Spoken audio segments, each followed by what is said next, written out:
The second book of Moses, called Exodus, chapter 1.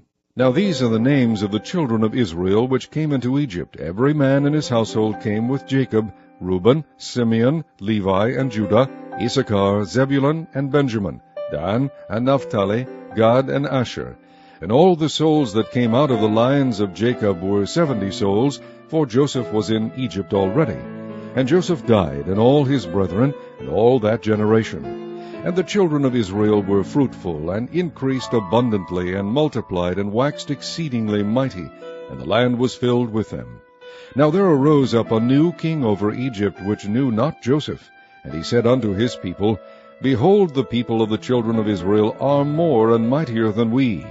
Come on, let us deal wisely with them, lest they multiply. And it come to pass that, when there falleth out any war, they join also unto our enemies, and fight against us, and so get them up out of the land. Therefore they did set over them taskmasters, to afflict them with their burdens. And they built for Pharaoh treasure cities, Pithom and Ramses. But the more they afflicted them, the more they multiplied and grew, and they were grieved because of the children of Israel. And the Egyptians made the children of Israel to serve with rigor, and they made their lives bitter with hard bondage in mortar and in brick, and in all manner of service in the field. All their service wherein they made them serve was with rigor. And the king of Egypt spake to the Hebrew midwives, of which the name of the one was Shiphrah, and the name of the other Puah. And he said, When ye do the office of a midwife to the Hebrew women, and see them upon the stools, if it be a son, then ye shall kill him, but if it be a daughter, then she shall live. But the midwives feared God, and did not as the king of Egypt commanded them, but saved the men children alive. And the king of Egypt called for the midwives, and said unto them, Why have ye done this thing, and have saved the men children alive? And the midwives said unto Pharaoh, Because the Hebrew women are not as the Egyptian women, for they are lively, and are delivered ere the midwives come in unto them. Therefore God dealt well with the midwives, and the people multiplied, and waxed very mighty. And it came to pass, because the midwives feared God, that he made them houses. And Pharaoh charged all his people, saying, Every son that is born ye shall cast into the river, and every daughter ye shall save alive. Chapter 2. And there went a man of the house of Levi, and took to wife a daughter of Levi. And the woman conceived, and bare a son. And when she saw him that he was a goodly child, she hid him 3 months. And when she could not longer hide him, she took for him an ark of bulrushes, and daubed it with slime and with pitch, and put the child therein. And she laid it in the flags by the river's brink. And his sister stood afar off, to wit what would be done to him. And the daughter of Pharaoh came down to wash herself at the river, and her maidens walked along by the river's side. And when she saw the ark among the flags, she sent her maid to fetch it. And when she had opened it, she saw the child, and behold, the babe wept. And she had compassion on him, and said, This is one of the Hebrews' children. Then said his sister to Pharaoh's daughter, Shall I go and call to thee a nurse of the Hebrew women, that she may nurse the child for thee? And Pharaoh's daughter said to her, Go. And the maid went and called the child's mother. And Pharaoh's daughter said unto her, Take this child away, and nurse it for me, and I will give thee thy wages. And the woman took the child, and nursed it. And the child grew, and she brought him unto Pharaoh's daughter, and he became her son. And she called his name Moses. And she said, Because I drew him out of the water. And it came to pass in those days, when Moses was grown, that he went out unto his brethren, and looked on their burdens, and he spied an Egyptian smiting an Hebrew, one of his brethren. And he looked this way and that way, and when he saw that there was no man, he slew the Egyptian, and hid him in the sand. And when he went out the second day, behold, 2 men of the Hebrews strove together. And he said to him that did the wrong, Wherefore smitest thou thy fellow? And he said, Who made thee a prince and a judge over us? Intendest thou to kill me, as thou killest the Egyptian? And Moses feared, and said, Surely this thing is known. Now when Pharaoh heard this thing, he sought to slay Moses. But Moses fled from the face of Pharaoh, and dwelt in the land of Midian, and he sat down by a well.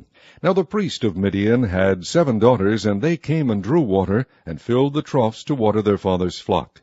And the shepherds came and drove them away, but Moses stood up and helped them, and watered their flock. And when they came to Reuel their father, he said, How is it that ye are come so soon today? And they said, An Egyptian delivered us out of the hand of the shepherds, and also drew water enough for us, and watered the flock.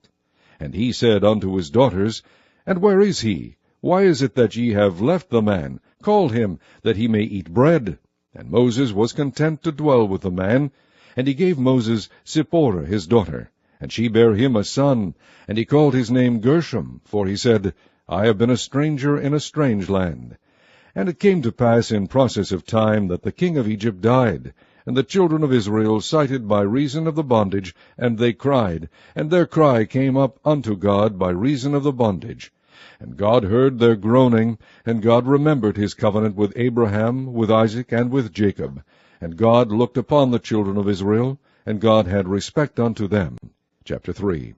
Now Moses kept the flock of Jethro his father-in-law, the priest of Midian, and he led the flock to the backside of the desert, and came to the mountain of God, even to Horeb. And the angel of the Lord appeared unto him in a flame of fire out of the midst of a bush. And he looked, and behold, the bush burned with fire, and the bush was not consumed. And Moses said, I will now turn aside, and see this great sight, why the bush is not burnt. And when the Lord saw that he turned aside to see, God called unto him out of the midst of the bush, and said, Moses, Moses. And he said, Here am I. And he said, Draw not nigh hither, put off thy shoes from off thy feet, for the place whereon thou standest is holy ground. Moreover he said, I am the God of thy father, the God of Abraham, the God of Isaac, and the God of Jacob.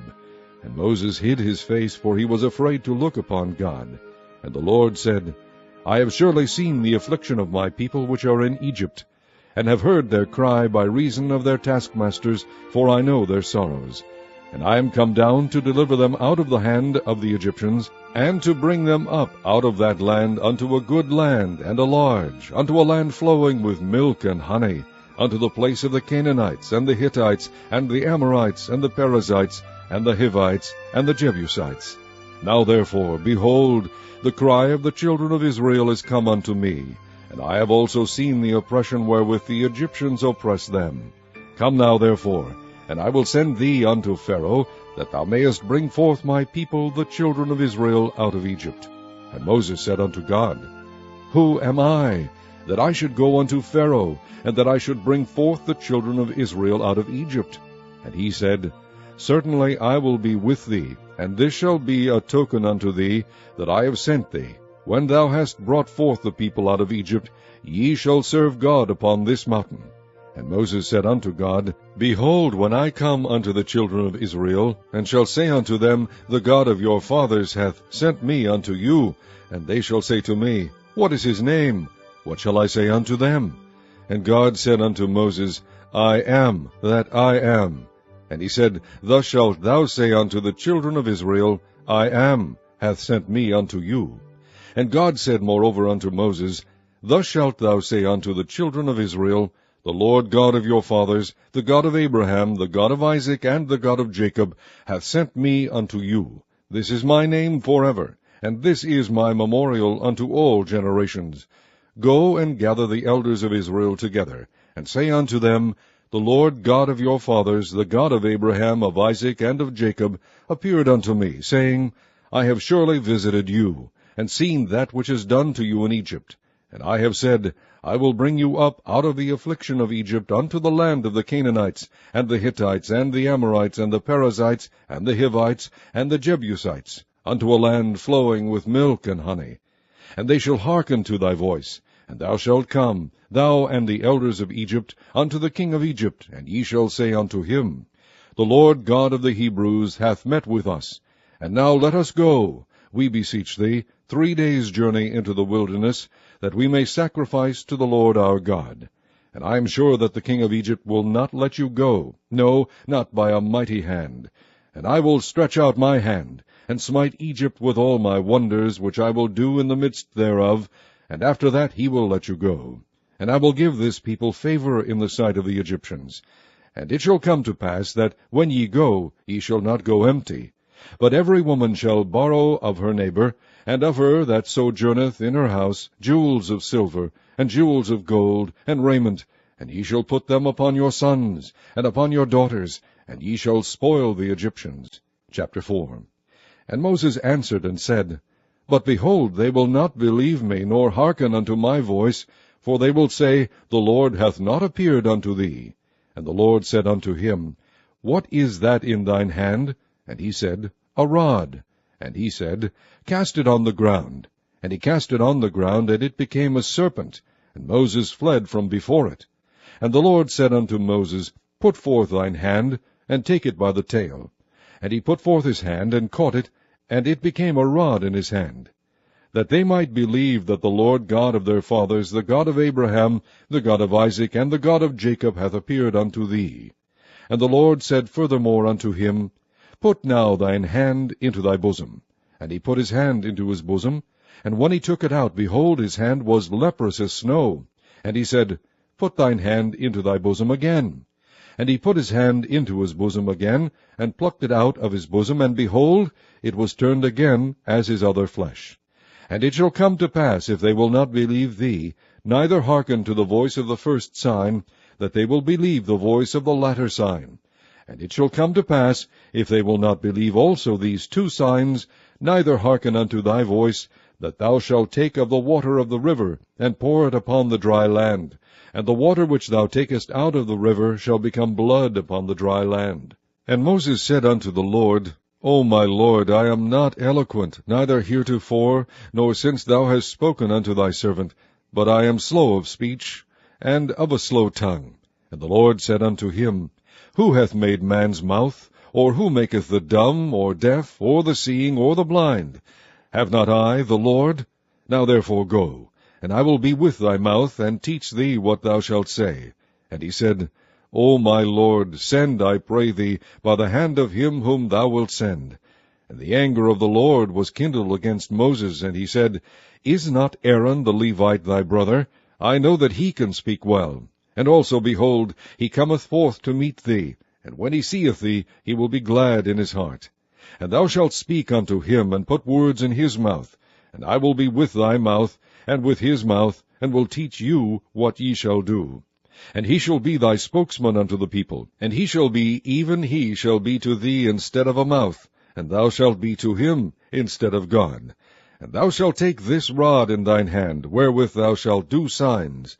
And Moses went and returned to Jethro his father-in-law, and said unto him, Let me go, I pray thee, and return unto my brethren which are in Egypt, and see whether they be yet alive. And Jethro said to Moses, Go in peace. And the Lord said unto Moses in Midian, Go, return into Egypt, for all the men are dead which sought thy life. And Moses took his wife and his sons, and set them upon an ass, and he returned to the land of Egypt. And Moses took the rod of God in his hand. And the Lord said unto Moses, When thou goest to return into Egypt, see that thou do all those wonders before Pharaoh which I have put in thine hand. But I will harden his heart, that he shall not let the people go. And thou shalt say unto Pharaoh, Thus saith the Lord, Israel is my son, even my firstborn. And I say unto thee, Let my son go, that he may serve me. And if thou refuse to let him go, behold, I will slay thy son, even thy firstborn. And it came to pass by the way in the inn, that the Lord met him, and sought to kill him. Then Zipporah took a sharp stone, and cut off the foreskin of her son, and cast it at his feet, and said, Surely a bloody husband art thou to me. So he let him go. Then she said, A bloody husband thou art, because of the circumcision. And the Lord said to Aaron, Go into the wilderness to meet Moses. And he went and met him in the mount of God, and kissed him. Then Moses told Aaron all the words of the Lord who had sent him, and all the signs which he had commanded him. And Moses and Aaron went and gathered together all the elders of the children of Israel. And Aaron spake all the words which the Lord had spoken unto Moses, and did the signs in the sight of the people. And the people believed. And when they heard that the Lord had visited the children of Israel, and that he had looked upon their affliction, then they bowed their heads and worshipped. Chapter 5. And after Moses and Aaron went in and told Pharaoh, Thus saith the Lord God of Israel, Let my people go, that they may hold a feast unto me in the wilderness. And Pharaoh said, Who is the Lord, that I should obey his voice to let Israel go? I know not the Lord, neither will I let Israel go. And they said, The God of the Hebrews hath met with us. Let us go, we pray thee, 3 days' journey into the desert, and sacrifice unto the Lord our God, lest he fall upon us with pestilence or with the sword. And the king of Egypt said unto them, Wherefore do ye, Moses and Aaron, let the people from their works get you unto your burdens? And Pharaoh said, Behold, the people of the land now are many, and ye make them rest from their burdens. And Pharaoh commanded the same day the taskmasters of the people and their officers, saying, Ye shall no more give the people straw to make brick, as heretofore. Let them go and gather straw for themselves. And the tale of the bricks which they did make heretofore ye shall lay upon them. Ye shall not diminish aught thereof, for they be idle. Therefore they cry, saying, Let us go and sacrifice to our God. Let there be more work be laid upon the men, that they may labor therein, and let them not regard vain words. And the taskmasters of the people went out, and their officers, and they spake to the people, saying, Thus saith Pharaoh, I will not give you straw. Go ye, get you straw where ye can find it, yet not aught of your work shall be diminished. So the people were scattered abroad throughout the land of Egypt, to gather stubble instead of straw. And the taskmasters hasted them, saying, Fulfill your works, your daily tasks, as when there was straw. And the officers of the children of Israel, which Pharaoh's taskmasters had set over them, were beaten, and demanded, Wherefore have ye not fulfilled your task in making brick both yesterday and today, as heretofore? Then the officers of the children of Israel came and cried unto Pharaoh, saying, Wherefore dealest thou thus with thy servants? There is no straw given unto thy servants, and they say to us, Make brick. And behold, thy servants are beaten, but the fault is in thine own people. But he said, Ye are idle, ye are idle. Therefore ye say, Let us go and do sacrifice to the Lord. Go therefore now and work, for there shall no straw be given you, yet shall ye deliver the tale of bricks. And the officers of the children of Israel did see that they were in evil case, after it was said, Ye shall not minish aught from your bricks of your daily task.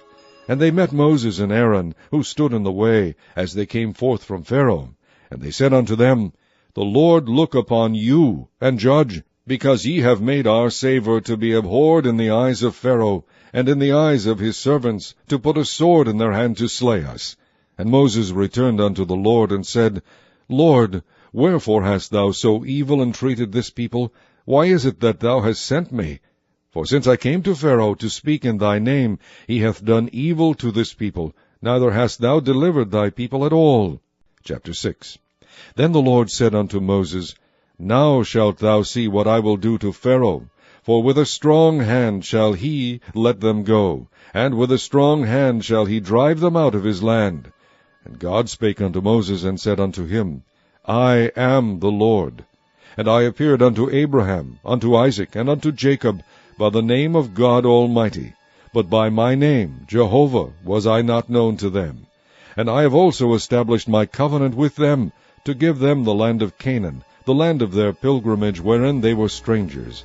And I have also heard the groaning of the children of Israel, whom the Egyptians keep in bondage, and I have remembered my covenant. Wherefore say unto the children of Israel, I am the Lord, and I will bring you out from under the burdens of the Egyptians, and I will rid you out of their bondage, and I will redeem you with a stretched out arm, and with great judgments. And I will take you to me for a people, and I will be to you a God. And ye shall know that I am the Lord your God, which bringeth you out from under the burdens of the Egyptians. And I will bring you in unto the land, concerning the which I did swear to give it to Abraham, to Isaac, and to Jacob, and I will give it you for an heritage. I am the Lord. And Moses spake so unto the children of Israel, but they hearkened not unto Moses for anguish of spirit, and for cruel bondage. And the Lord spake unto Moses, saying, Go in, speak unto Pharaoh king of Egypt, that he let the children of Israel go out of his land. And Moses spake before the Lord, saying, Behold, the children of Israel have not hearkened unto me. How then shall Pharaoh hear me, who am of uncircumcised lips? And the Lord spake unto Moses and unto Aaron, and gave them a charge unto the children of Israel, and unto Pharaoh king of Egypt, to bring the children of Israel out of the land of Egypt. These be the heads of their fathers' houses, The sons of Reuben, the firstborn of Israel, Hanoch, and Palu, Hezron, and Carmi. These be the families of Reuben. And the sons of Simeon, Jemuel, and Jamin, and Ohad, and Jachin, and Zohar, and Shaul, the son of a Canaanitish woman. These are the families of Simeon. And these are the names of the sons of Levi according to their generations, Gershon, and Kohath, and Merari. And the years of the life of Levi were 137 years. The sons of Gershon, Libni, and Shimei, according to their families. And the sons of Kohath, Amram, and Ishar, and Hebron, and Uzziel. And the years of the life of Kohath were 133 years. And the sons of Merari, Mahali, and Mushi. These are the families of Levi according to their generations. And Amram took him Jochebed, his father's sister, to wife, and she bare him Aaron and Moses. And the years of the life of Amram were 137 years. And the sons of Ishar, Korah, and Nepheg, and Zichri. And the sons of Uzziel, Mishael, and Elzaphan, and Zithri. And Aaron took him Elisheba, daughter of Aminadab, sister of Naashon, to wife. And she bare him Nadab, and Abihu, Eleazar, and Ithamar. And the sons of Korah, Asir, and Elkanah, and Abiasaph. These are the families of the Korhites. And Eleazar, Aaron's son, took him one of the daughters of Putiel to wife, and she bare him Phinehas. These are the heads of the fathers of the Levites according to their families. These are that Aaron and Moses, to whom the Lord said, Bring out the children of Israel from the land of Egypt according to their armies. These are they which spake to Pharaoh king of Egypt, to bring out the children of Israel from Egypt. These are that Moses and Aaron. And it came to pass on the day when the Lord spake unto Moses in the land of Egypt, that the Lord spake unto Moses, saying, I am the Lord. Speak thou unto Pharaoh king of Egypt all that I say unto thee. And Moses said before the Lord, Behold, I am of uncircumcised lips, and how shall Pharaoh hearken unto me? Chapter 7. And the Lord said unto Moses, See, I have made thee a god to Pharaoh, and Aaron thy brother shall be thy prophet. Thou shalt speak all that I command thee, and Aaron thy brother shall speak unto Pharaoh, that he send the children of Israel out of his land. And I will harden Pharaoh's heart, and multiply my signs and my wonders in the land of Egypt.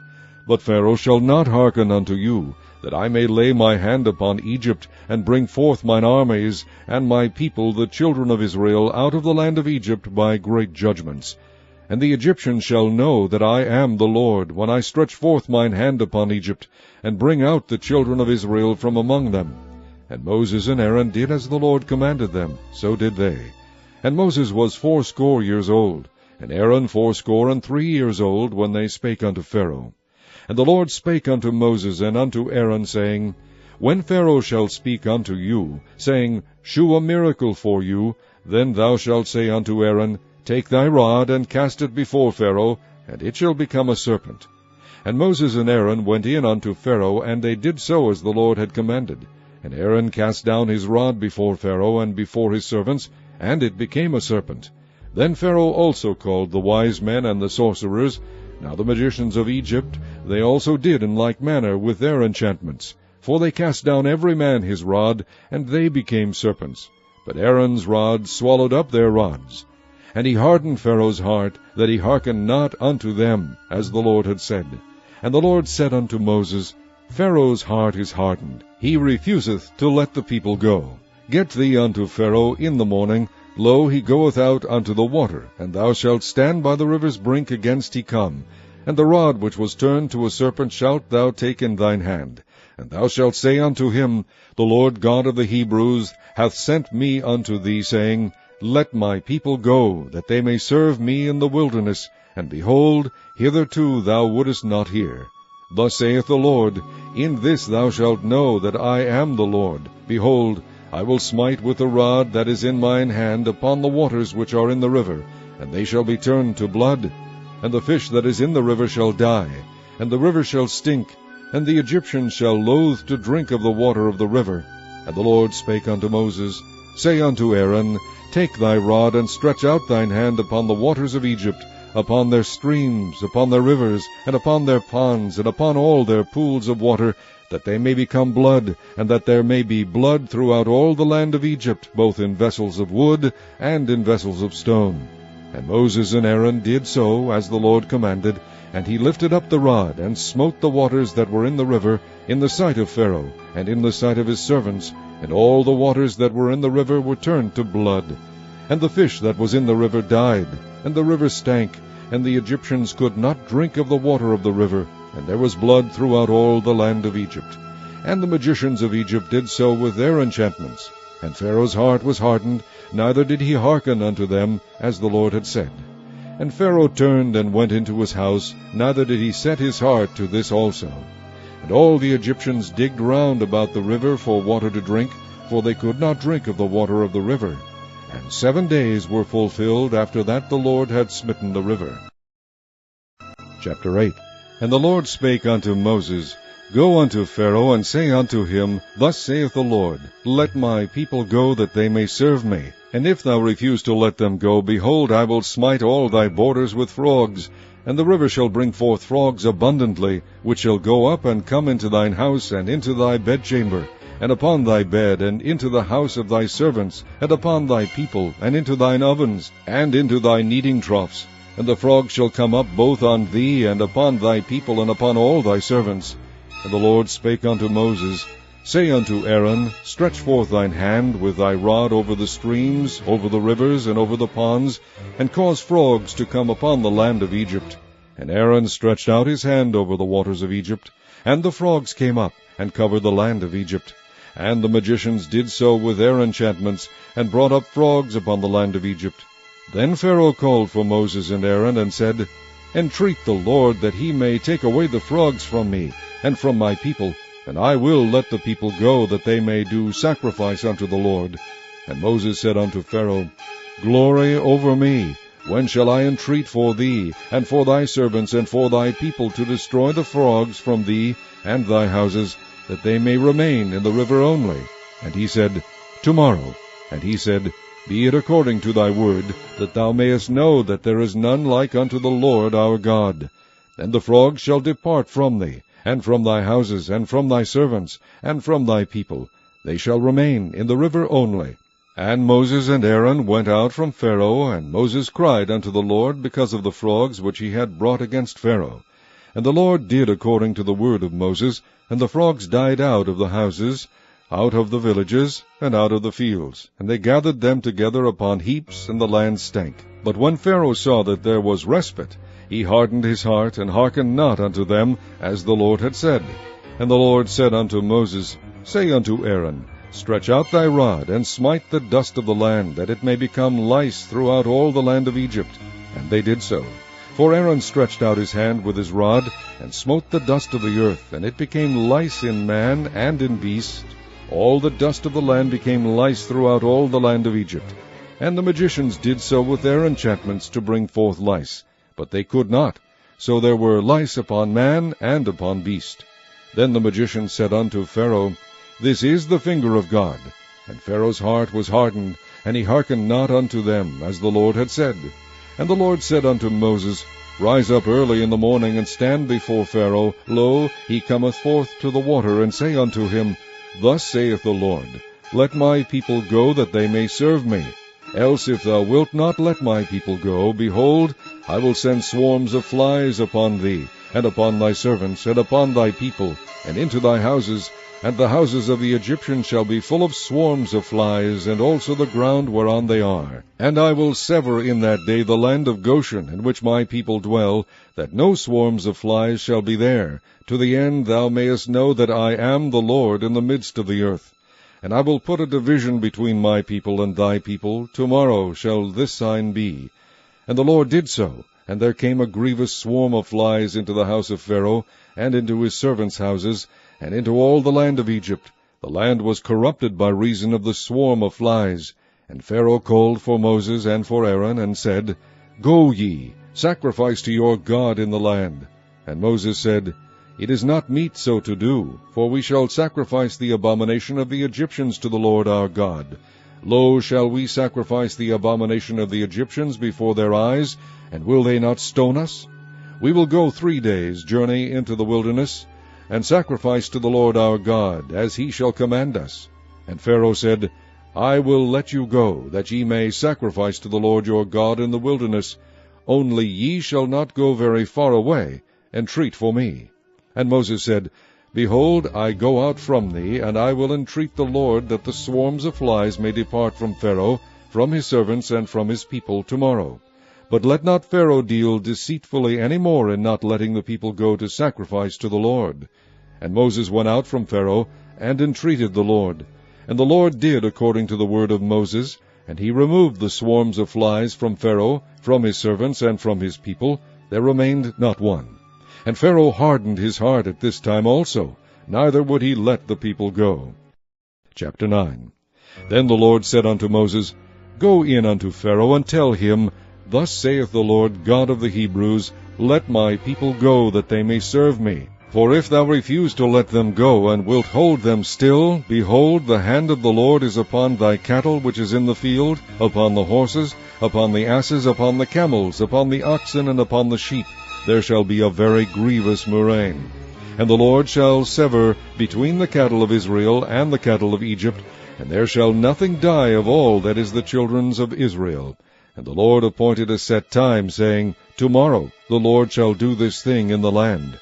And the Lord did that thing on the morrow, and all the cattle of Egypt died, but of the cattle of the children of Israel died not one. And Pharaoh sent, and behold, there was not one of the cattle of the Israelites dead. And the heart of Pharaoh was hardened, and he did not let the people go. And the Lord said unto Moses and unto Aaron, Take to you handfuls of ashes of the furnace, and let Moses sprinkle it toward the heaven in the sight of Pharaoh, and it shall become small dust in all the land of Egypt, and shall be a boil breaking forth with blains upon man and upon beast throughout all the land of Egypt. And they took ashes of the furnace, and stood before Pharaoh, and Moses sprinkled it up toward heaven, and it became a boil breaking forth with blains upon man and upon beast.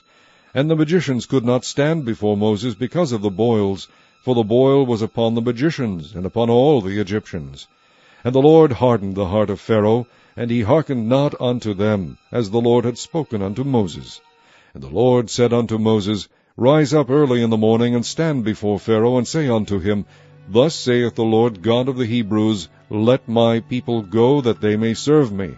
For I will at this time send all my plagues upon thine heart, and upon thy servants, and upon thy people, that thou mayest know that there is none like me in all the earth. For now I will stretch out my hand, that I may smite thee and thy people with pestilence, and thou shalt be cut off from the earth. And in very deed for this cause have I raised thee up, for to shew in thee my power, and that my name may be declared throughout all the earth. As yet exaltest thou thyself against my people, that thou wilt not let them go. Behold, tomorrow about this time I will cause it to rain a very grievous hail, such as hath not been in Egypt since the foundation thereof even until now. Send therefore now, and gather thy cattle, and all that thou hast in the field, for upon every man and beast which shall be found in the field, and shall not be brought home, the hail shall come down upon them, and they shall die. He that feared the word of the Lord among the servants of Pharaoh made his servants and his cattle flee into the houses. And he that regarded not the word of the Lord left his servants and his cattle in the field. And the Lord said unto Moses, Stretch forth thine hand toward heaven, that there may be hail in all the land of Egypt, upon man, and upon beast, and upon every herb of the field, throughout the land of Egypt. And Moses stretched forth his rod toward heaven, and the Lord sent thunder and hail, and the fire ran along upon the ground, and the Lord rained hail upon the land of Egypt. So there was hail, and fire mingled with the hail, very grievous, such as there was none like it in all the land of Egypt since it became a nation. And the hail smote throughout all the land of Egypt all that was in the field, both man and beast. And the hail smote every herb of the field, and brake every tree of the field. Only in the land of Goshen, where the children of Israel were, was there no hail. And Pharaoh sent and called for Moses and Aaron, and said unto them, I have sinned this time. The Lord is righteous, and I and my people are wicked. Entreat the Lord, for it is enough, that there be no more mighty thunderings and hail, and I will let you go, and ye shall stay no longer. And Moses said unto him, As soon as I am gone out of the city, I will spread abroad my hands unto the Lord, and the thunder shall cease, neither shall there be any more hail, that thou mayest know how that the earth is the Lord's. But as for thee and thy servants, I know that ye will not yet fear the Lord God. And the flax and the barley were smitten, for the barley was in the ear, and the flax was bold. But the wheat and the rye were not smitten, for they were not grown up. And Moses went out of the city from Pharaoh, and spread abroad his hands unto the Lord. And the thunders and hail ceased, and the rain was not poured upon the earth. And when Pharaoh saw that the rain and the hail and the thunders were ceased, he sinned yet more, and hardened his heart, he and his servants. And the heart of Pharaoh was hardened, neither would he let the children of Israel go, as the Lord had spoken by Moses. Chapter 10. And the Lord said unto Moses, Go in unto Pharaoh, for I have hardened his heart, and the heart of his servants, that I might shew these my signs before him, and that thou mayest tell in the ears of thy son, and of thy son's sons, what things I have wrought in Egypt, and my signs which I have done among them, that ye may know how that I am the Lord. And Moses and Aaron came in unto Pharaoh, and said unto him, Thus saith the Lord God of the Hebrews, How long wilt thou refuse to humble thyself before me? Let my people go, that they may serve me. Else if thou refuse to let my people go, behold, tomorrow will I bring the locusts into thy coast, and they shall cover the face of the earth, that one cannot be able to see the earth, and they shall eat the residue of that which is escaped, which remaineth unto you from the hail, and shall eat every tree which groweth for you out of the field. And they shall fill thy houses, and the houses of all thy servants, and the houses of all the Egyptians, which neither thy fathers nor thy fathers' fathers have seen, since the day that they were upon the earth unto this day. And he turned himself and went out from Pharaoh. And Pharaoh's servants said unto him, How long shall this man be a snare unto us? Let the men go, that they may serve the Lord their God. Knowest thou not yet that Egypt is destroyed?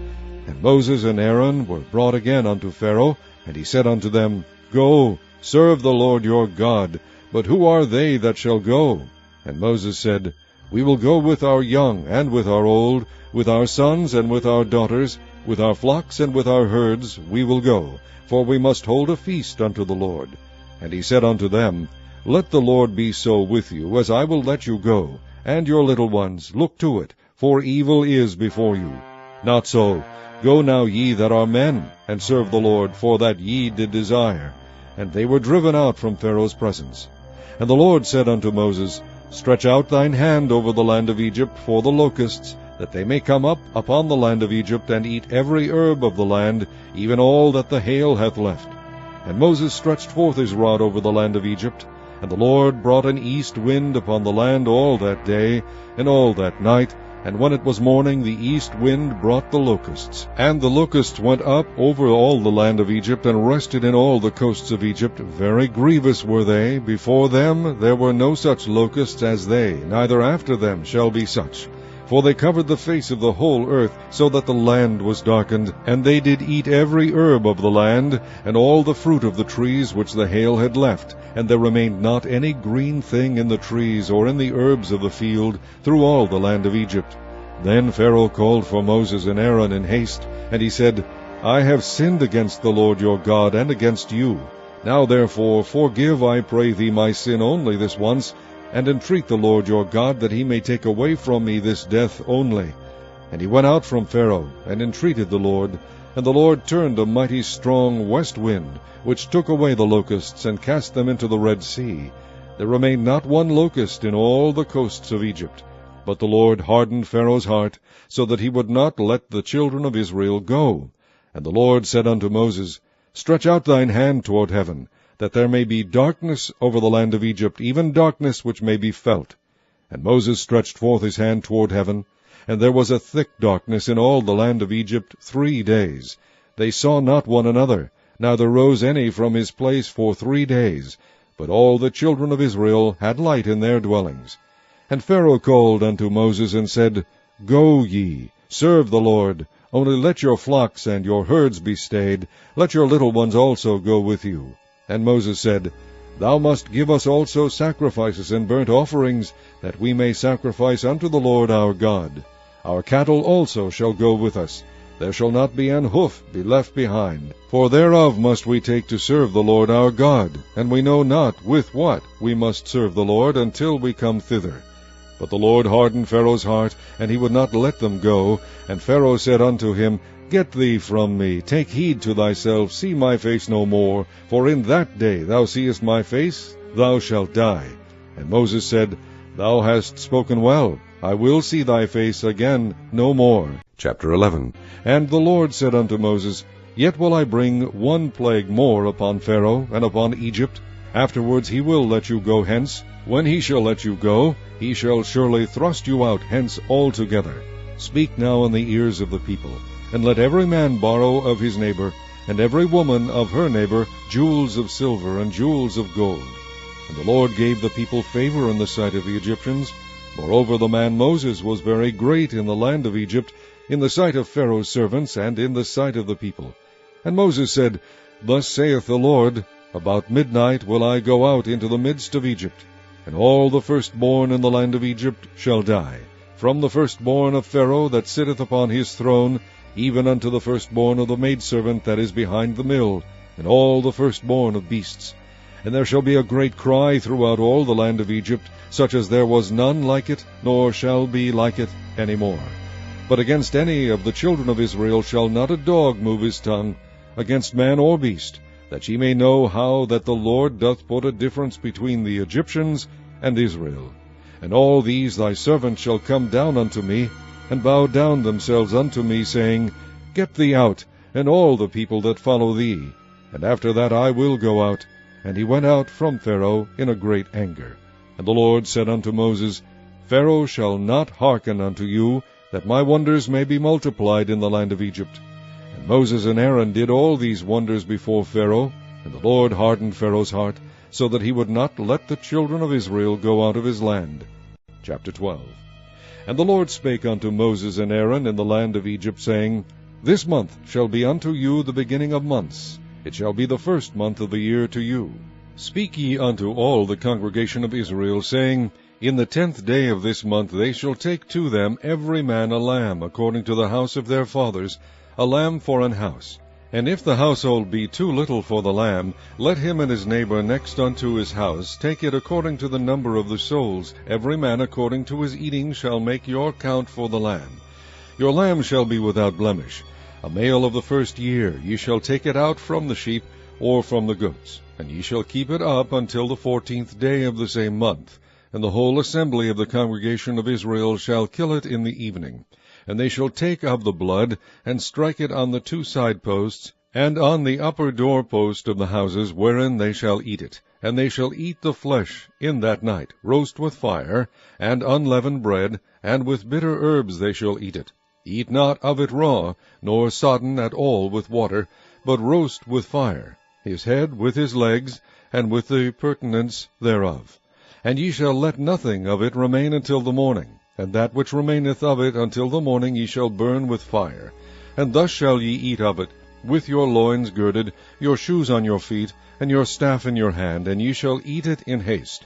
It is the Lord's Passover. For I will pass through the land of Egypt this night, and will smite all the firstborn in the land of Egypt, both man and beast. And against all the gods of Egypt I will execute judgment. I am the Lord. And the blood shall be to you for a token upon the houses where ye are. And when I see the blood, I will pass over you, and the plague shall not be upon you to destroy you, when I smite the land of Egypt. And this day shall be unto you for a memorial, and ye shall keep it a feast to the Lord throughout your generations. Ye shall keep it a feast by an ordinance forever. 7 days shall ye eat unleavened bread. Even the first day ye shall put away leaven out of your houses. For whosoever eateth leavened bread from the first day until the 7th day, that soul shall be cut off from Israel. And in the first day there shall be an holy convocation, and in the 7th day there shall be an holy convocation to you. No manner of work shall be done in them, save that which every man must eat, that only may be done of you. And ye shall observe the feast of unleavened bread, for in this selfsame day have I brought your armies out of the land of Egypt. Therefore shall ye observe this day in your generations by an ordinance forever. In the 1st month, on the 14th day of the month at even, ye shall eat unleavened bread, until the 21st day of the month at even. 7 days shall there be no leaven found in your houses. For whosoever eateth that which is leavened, even that soul shall be cut off from the congregation of Israel, whether he be a stranger or born in the land. Ye shall eat nothing leavened. In all your habitations shall ye eat unleavened bread. Then Moses called for all the elders of Israel, and said unto them, Draw out, and take you a lamb according to your families, and kill the Passover. And ye shall take a bunch of hyssop, and dip it in the blood that is in the basin, and strike the lintel and the 2 side posts with the blood that is in the basin. And none of you shall go out at the door of his house until the morning. For the Lord will pass through to smite the Egyptians. And when he seeth the blood upon the lintel, and on the 2 side posts, the Lord will pass over the door, and will not suffer the destroyer to come in unto your houses to smite you. And ye shall observe this thing for an ordinance to thee and to thy sons forever.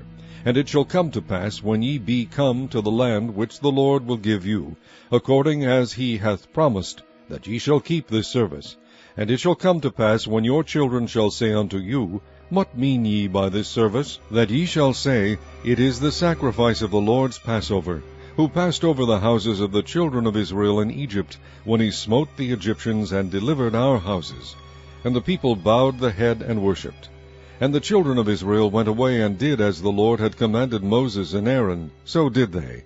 And it came to pass, that at midnight the Lord smote all the firstborn in the land of Egypt, from the firstborn of Pharaoh that sat on his throne, unto the firstborn of the captive that was in the dungeon, and all the firstborn of cattle. And Pharaoh rose up in the night, he and all his servants, and all the Egyptians, and there was a great cry in Egypt, for there was not a house where there was not one dead. And he called for Moses and Aaron by night, and said, Rise up, and get you forth from among my people, both ye and the children of Israel, and go, serve the Lord, as ye have said.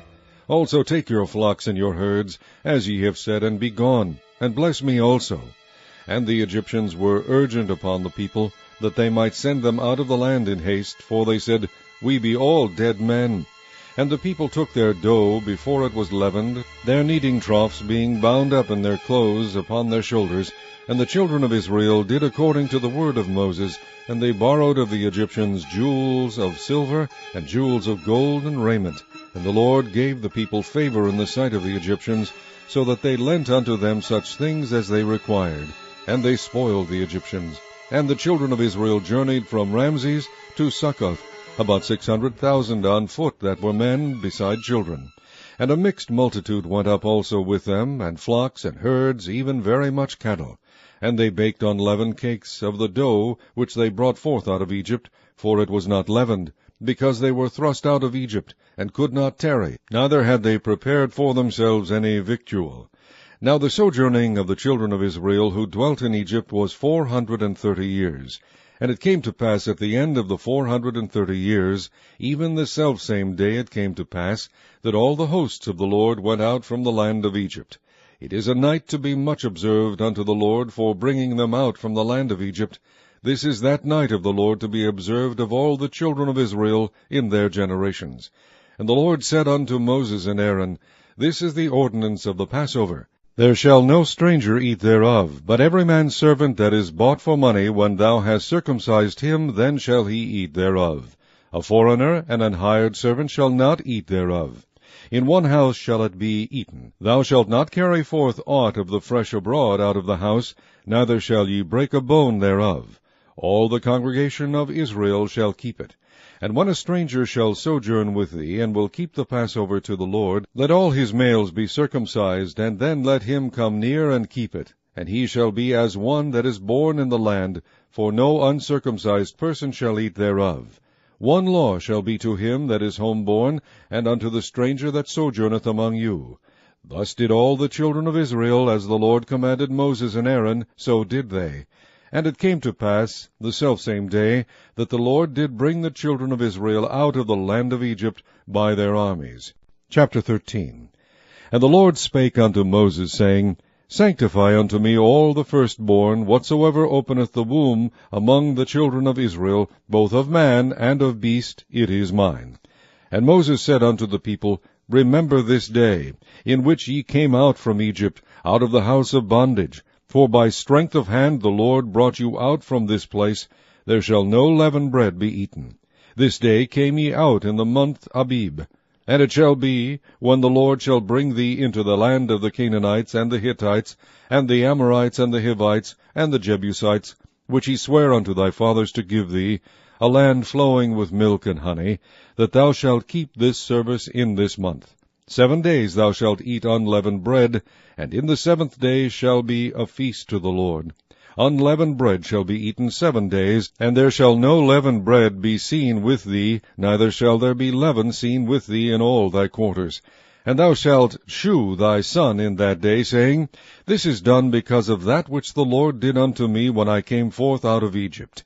And it shall be for a sign unto thee upon thine hand, and for a memorial between thine eyes, that the Lord's law may be in thy mouth. For with a strong hand hath the Lord brought thee out of Egypt.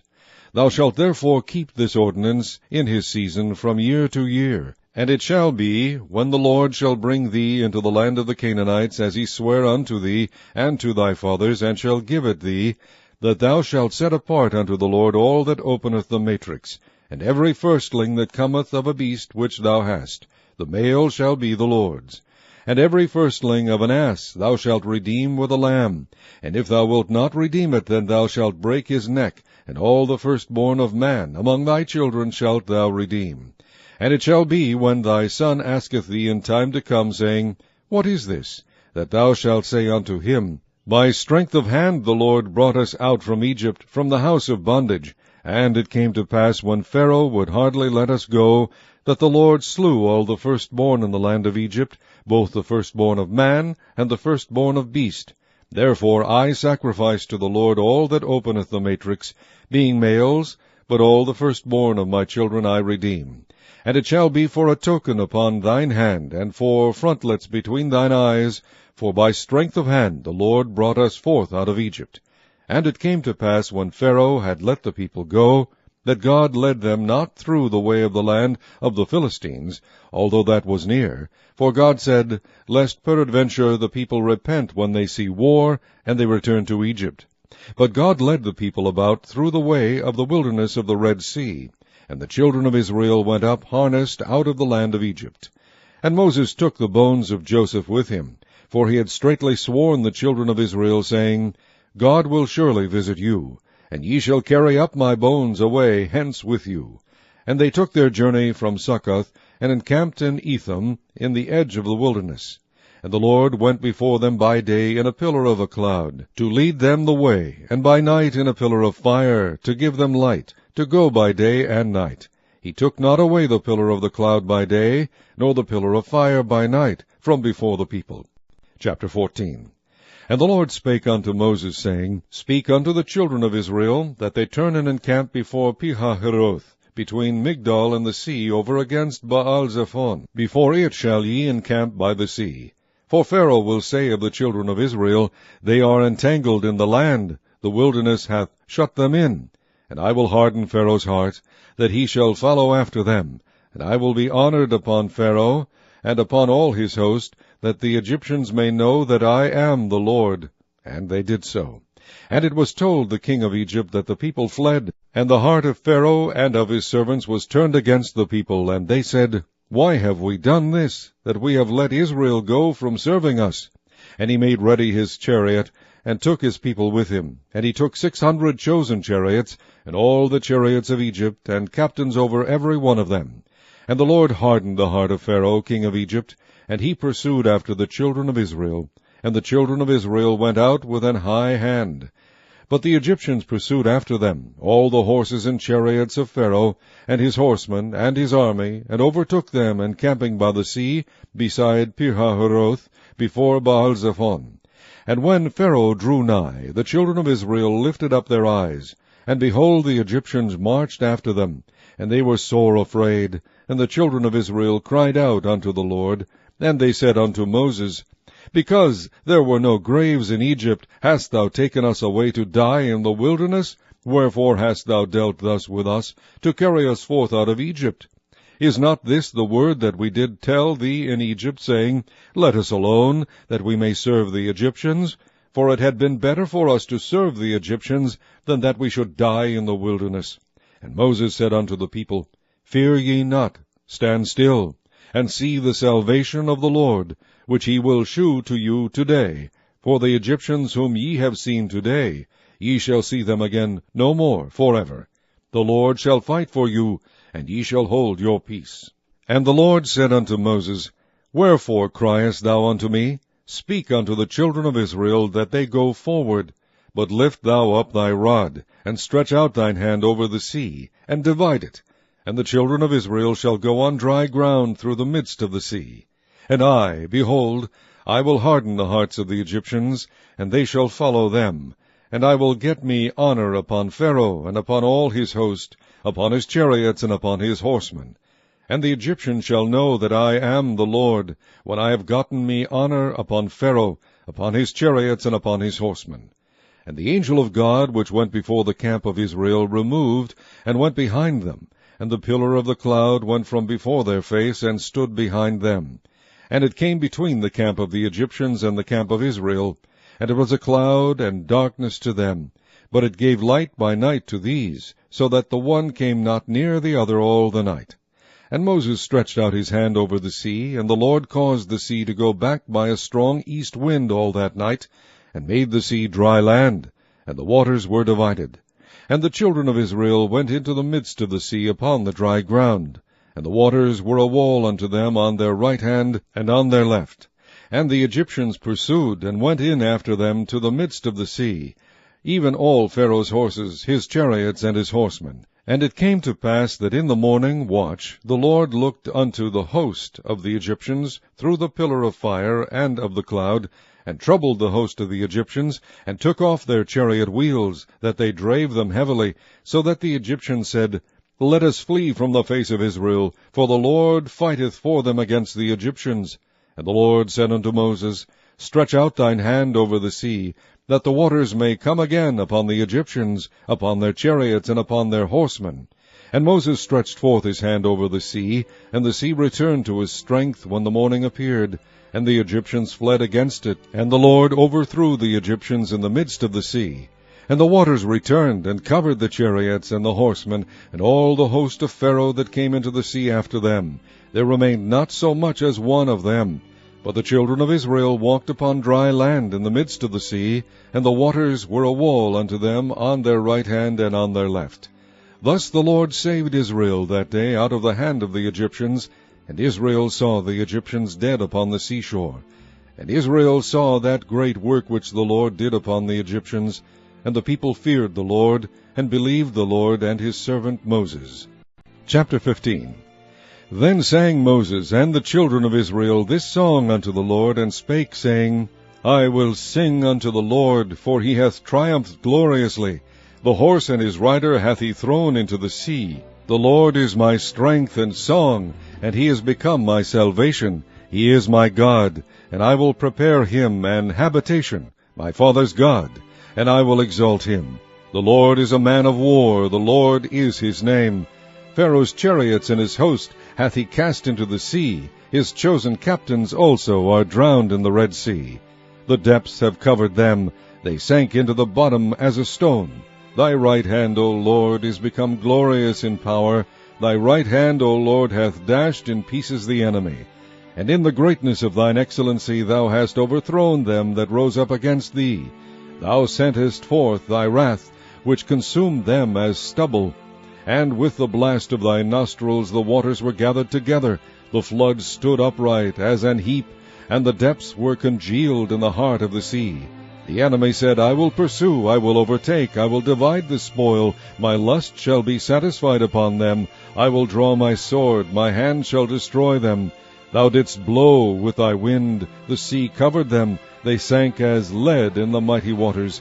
Who is like unto thee, O Lord, among the gods? Who is like thee, glorious in holiness, fearful in praises, doing wonders? Thou stretched out thy right hand, the earth swallowed them. Thou in thy mercy hast led forth the people which thou hast redeemed. Thou hast guided them in thy strength unto thy holy habitation. The people shall hear, and be afraid. Sorrow shall take hold on the inhabitants of Palestina. Then the dukes of Edom shall be amazed. The mighty men of Moab, trembling, shall take hold upon them. All the inhabitants of Canaan shall melt away. Fear and dread shall fall upon them. By the greatness of thine arm they shall be as still as a stone, till thy people pass over, O Lord, till the people pass over which thou hast purchased. Thou shalt bring them in, and plant them in the mountain of thine inheritance, in the place, O Lord, which thou hast made for thee to dwell in the sanctuary, O Lord, which thy hands have established. The Lord shall reign forever and ever. For the horse of Pharaoh went in with his chariots and with his horsemen into the sea, and the Lord brought again the waters of the sea upon them. But the children of Israel went on dry land in the midst of the sea. And Miriam the prophetess, the sister of Aaron, took a timbrel in her hand, and all the women went out after her with timbrels and with dances. And Miriam answered them, Sing ye to the Lord, for he hath triumphed gloriously. The horse and his rider hath he thrown into the sea. So Moses brought Israel from the Red Sea, and they went out into the wilderness of Shur. And they went 3 days in the wilderness, and found no water. And when they came to Marah, they could not drink of the waters of Marah, for they were bitter. Therefore the name of it was called Marah. And the people murmured against Moses, saying, What shall we drink?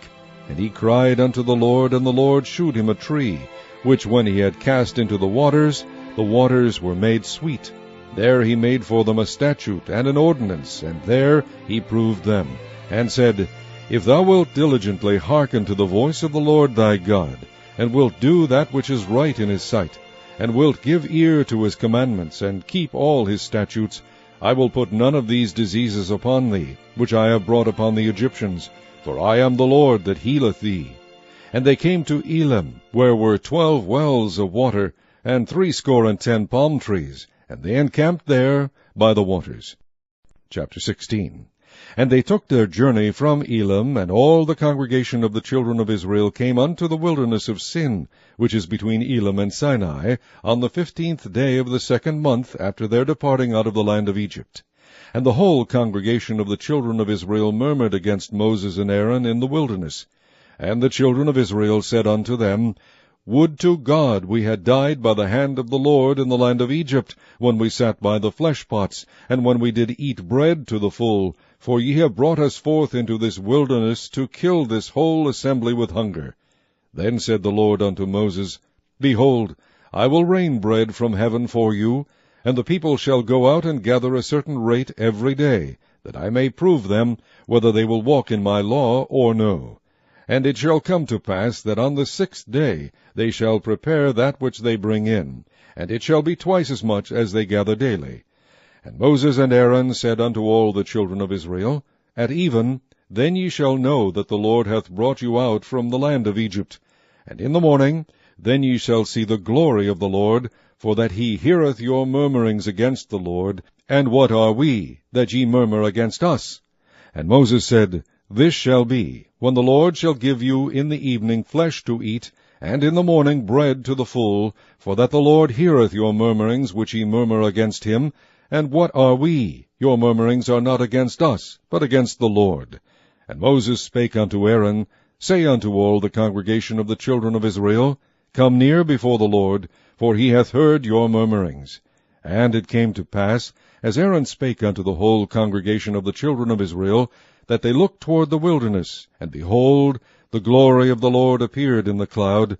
And the Lord spake unto Moses, saying, I have heard the murmurings of the children of Israel. Speak unto them, saying, At even ye shall eat flesh, and in the morning ye shall be filled with bread, and ye shall know that I am the Lord your God. And it came to pass that at even the quails came up, and covered the camp, and in the morning the dew lay around about the host. And when the dew that lay was gone up, behold, upon the face of the wilderness there lay a small round thing, as small as the hoarfrost on the ground. And when the children of Israel saw it, they said one to another, It is manna, for they wist not what it was. And Moses said unto them, This is the bread which the Lord hath given you to eat. This is the thing which the Lord hath commanded. Gather of it every man according to his eating, an omer for every man, according to the number of your persons. Take ye every man for them which are in his tents. And the children of Israel did so, and gathered, some more, some less. And when they did meet it with an omer, he that gathered much had nothing over, and he that gathered little had no lack. They gathered every man according to his eating. And Moses said, Let no man leave of it till the morning. Notwithstanding they hearkened not unto Moses, but some of them left of it until the morning, and it bred worms and stank, and Moses was wroth with them. And they gathered it every morning, every man according to his eating, and when the sun waxed hot it melted. And it came to pass that on the 6th day they gathered twice as much bread, 2 omers, for one man. And all the rulers of the congregation came and told Moses. And he said unto them, This is that which the Lord hath said, Tomorrow is the rest of the holy Sabbath unto the Lord. Bake that which ye will bake today, and seethe that ye will seethe, and that which remaineth over lay up for you to be kept until the morning. And they laid it up till the morning, as Moses bade, and it did not stink, neither was there any worm therein. And Moses said, Eat that today, for today is a Sabbath unto the Lord. Today ye shall not find it in the field. 6 days ye shall gather it, but on the 7th day, which is the Sabbath, in it there shall be none. And it came to pass that there went out some of the people on the 7th day for to gather, and they found none. And the Lord said unto Moses, How long refuse ye to keep my commandments and my laws? See, for that the Lord hath given you the Sabbath, therefore he giveth you on the 6th day the bread of 2 days. Abide ye every man in his place, let no man go out of his place on the 7th day. So the people rested on the 7th day. And the house of Israel called the name thereof Manna, and it was like coriander seed, white, and the taste of it was like wafers made with honey. And Moses said, This is the thing which the Lord commandeth. Fill an omer of it to be kept for your generations, that they may see the bread wherewith I have fed you in the wilderness, when I brought you forth from the land of Egypt. And Moses said unto Aaron, Take a pot, and put an omer full of manna therein, and lay it up before the Lord to be kept for your generations. As the Lord commanded Moses, so Aaron laid it up before the testimony to be kept. And the children of Israel did eat manna 40 years, until they came to a land inhabited. They did eat manna until they came unto the borders of the land of Canaan. Now an omer is the 10th part of an ephah. Chapter 17. And all the congregation of the children of Israel journeyed from the wilderness of Sin after their journeys, according to the commandment of the Lord, and pitched in Rephidim, and there was no water for the people to drink. Wherefore the people did chide with Moses, and said, Give us water that we may drink. And Moses said unto them, Why chide ye with me? Wherefore do ye tempt the Lord? And the people thirsted there for water. And the people murmured against Moses, and said, Wherefore is this that thou hast brought us up out of Egypt, to kill us and our children and our cattle with thirst? And Moses cried unto the Lord, saying, What shall I do unto this people? They be almost ready to stone me. And the Lord said unto Moses, Go on before the people, and take with thee of the elders of Israel, and thy rod wherewith thou smotest the river, take in thine hand, and go. Behold, I will stand before thee there upon the rock in Horeb, and thou shalt smite the rock, and there shall come water out of it, that the people may drink. And Moses did so in the sight of the elders of Israel. And he called the name of the place Massah and Meribah, because of the chiding of the children of Israel, and because they tempted the Lord, saying, Is the Lord among us or not? Then came Amalek, and fought with Israel in Rephidim. And Moses said unto Joshua, Choose us out men, and go out, fight with Amalek tomorrow. I will stand on the top of the hill with the rod of God in mine hand. So Joshua did as Moses had said to him, and fought with Amalek, and Moses, Aaron, and Hur went up to the top of the hill. And it came to pass, when Moses held up his hand, that Israel prevailed, and when he let down his hand, Amalek prevailed. But Moses' hands were heavy, and they took a stone, and put it under him, and he sat thereon. And Aaron and Hur stayed up his hands, the one on the one side, and the other on the other side, and his hands were steady until the going down of the sun. And Joshua discomfited Amalek and his people with the edge of the sword. And the Lord said unto Moses, Write this for a memorial in a book, and rehearse it in the ears of Joshua, for I will utterly put out the remembrance of Amalek from under heaven. And Moses built an altar, and called the name of it Jehovah Nissi. For he said, Because the Lord has sworn that the Lord will have war with Amalek from generation to generation. Chapter 18. When Jethro, the priest of Midian, Moses' father-in-law, heard of all that God had done for Moses and for Israel his people, and that the Lord had brought Israel out of Egypt, Then Jethro, Moses' father-in-law, took up Zipporah, Moses' wife, after he had sent her back, and her 2 sons, of which the name of the one was Gershom, for he said, I have been an alien in a strange land. And the same of the other was Eleazar, for the God of my father, said he, was mine help, and delivered me from the sword of Pharaoh. And Jethro, Moses' father-in-law, came with his sons and his wife unto Moses into the wilderness, where he encamped at the mount of God. And he said unto Moses, I, thy father-in-law Jethro, am come unto thee, and thy wife, and her 2 sons with her. And Moses went out to meet his father-in-law, and did obeisance, and kissed him, and they asked each other of their welfare, and they came into the tent. And Moses told his father-in-law all that the Lord had done unto Pharaoh and to the Egyptians for Israel's sake, and all the travail that had come upon them by the way, and how the Lord delivered them. And Jethro rejoiced for all the goodness which the Lord had done to Israel, whom he had delivered out of the hand of the Egyptians. And Jethro said, Blessed be the Lord, who hath delivered you out of the hand of the Egyptians, and out of the hand of Pharaoh, who hath delivered the people from under the hand of the Egyptians. Now I know that the Lord is greater than all gods, for in the thing wherein they dealt proudly he was above them. And Jethro, Moses' father-in-law, took a burnt offering and sacrifices for God, and Aaron came, and all the elders of Israel, to eat bread with Moses' father-in-law before God. And it came to pass on the morrow, that Moses sat to judge the people, and the people stood by Moses from the morning unto the evening. And when Moses' father-in-law saw all that he did to the people, he said, What is this thing that thou doest to the people? Why sittest thou thyself alone, and all the people stand by thee from morning unto even? And Moses said unto his father-in-law, Because the people come unto me to inquire of God. When they have a matter, they come unto me, and I judge between one and another, and I do make them know the statutes of God and his laws. And Moses' father-in-law said unto him, The thing that thou doest is not good. Thou wilt surely wear away, both thou and this people that is with thee, for this thing is too heavy for thee. Thou art not able to perform it thyself alone. Hearken now unto my voice. I will give thee counsel, and God shall be with thee. Be thou for the people to Godward, that thou mayest bring the causes unto God. And thou shalt teach them ordinances and laws, and shalt shew them the way wherein they must walk, and the work that they must do.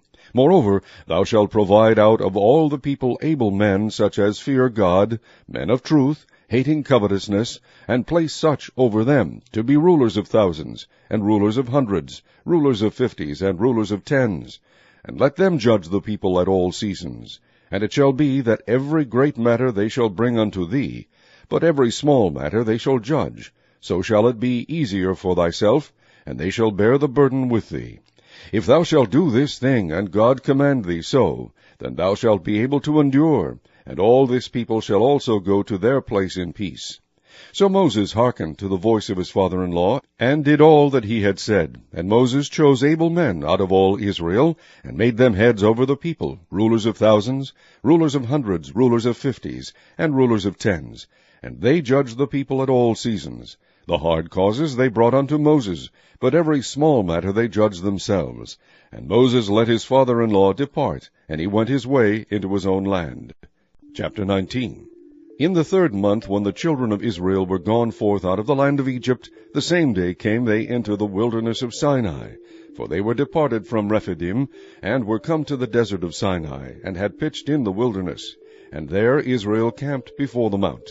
And Moses went up unto God, and the Lord called unto him out of the mountain, saying, Thus shalt thou say to the house of Jacob, and tell the children of Israel, Ye have seen what I did unto the Egyptians, and how I bare you on eagle's wings, and brought you unto myself. Now therefore, if ye will obey my voice indeed, and keep my covenant, then ye shall be a peculiar treasure unto me above all people, for all the earth is mine.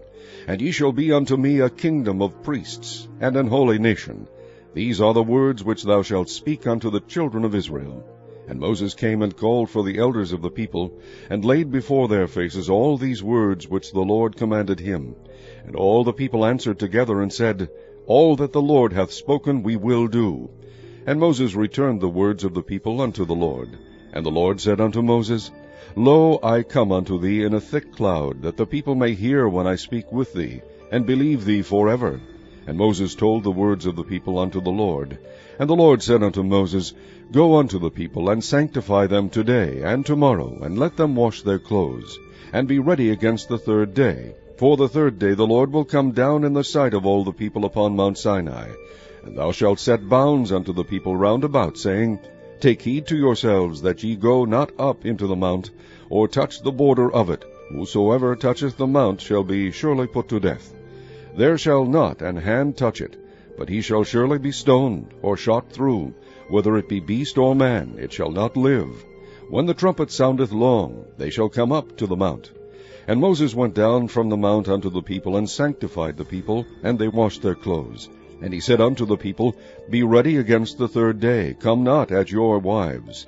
And it came to pass on the third day in the morning, that there were thunders and lightnings, and a thick cloud upon the mount, and the voice of the trumpet exceeding loud, so that all the people that was in the camp trembled. And Moses brought forth the people out of the camp to meet with God, and they stood at the nether part of the mount. And Mount Sinai was altogether on a smoke, because the Lord descended upon it in fire, and the smoke thereof ascended as the smoke of a furnace, and the whole mount quaked greatly. And when the voice of the trumpet sounded long, and waxed louder and louder, Moses spake, and God answered him by a voice. And the Lord came down upon Mount Sinai, on the top of the mount. And the Lord called Moses up to the top of the mount, and Moses went up. And the Lord said unto Moses, Go down, charge the people, lest they break through unto the Lord to gaze, and many of them perish. And let the priests also, which come near to the Lord, sanctify themselves, lest the Lord break forth upon them. And Moses said unto the Lord, The people cannot come up to Mount Sinai, for thou chargest us, saying, Set bounds about the mount, and sanctify it. And the Lord said unto him, Away, get thee down, and thou shalt come up, thou and Aaron with thee. But let not the priest and the people break through to come up unto the Lord, lest he break forth upon them. So Moses went down unto the people, and spake unto them. Chapter 20. And God spake all these words, saying, I am the Lord thy God, which have brought thee out of the land of Egypt, out of the house of bondage. Thou shalt have no other gods before me. Thou shalt not make unto thee any graven image, or any likeness of anything that is in heaven above, or that is in the earth beneath, or that is in the water under the earth. Thou shalt not bow down thyself to them, nor serve them. For I, the Lord thy God, am a jealous God, visiting the iniquity of the fathers upon the children unto the third and fourth generation of them that hate me, and shewing mercy unto thousands of them that love me, and keep my commandments. Thou shalt not take the name of the Lord thy God in vain, for the Lord will not hold him guiltless that taketh his name in vain. Remember the Sabbath day, to keep it holy. 6 days shalt thou labor, and do all thy work. But the seventh day is the Sabbath of the Lord thy God. In it thou shalt not do any work, thou, nor thy son, nor thy daughter, thy manservant, nor thy maidservant, nor thy cattle, nor thy stranger that is within thy gates. For in 6 days the Lord made heaven and earth, the sea, and all that in them is, and rested the seventh day. Wherefore the Lord blessed the Sabbath day, and hallowed it. Honor thy father and thy mother, that thy days may be long upon the land which the Lord thy God giveth thee. Thou shalt not kill. Thou shalt not commit adultery. Thou shalt not steal. Thou shalt not bear false witness against thy neighbor. Thou shalt not covet thy neighbor's house. Thou shalt not covet thy neighbor's wife, nor his manservant, nor his maidservant, nor his ox, nor his ass, nor anything that is thy neighbor's. And all the people saw the thunderings, and the lightnings, and the noise of the trumpet, and the mountain smoking. And when the people saw it, they removed, and stood afar off. And they said unto Moses, Speak thou with us, and we will hear. But let not God speak with us, lest we die. And Moses said unto the people, Fear not, for God is come to prove you, and that his fear may be before your faces, that ye sin not. And the people stood afar off, and Moses drew near unto the thick darkness where God was. And the Lord said unto Moses, Thus thou shalt say unto the children of Israel, Ye have seen that I have talked with you from heaven. Ye shall not make with me gods of silver, neither shall ye make unto you gods of gold.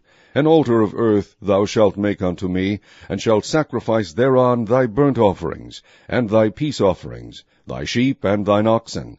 In all places where I record my name I will come unto thee, and I will bless thee.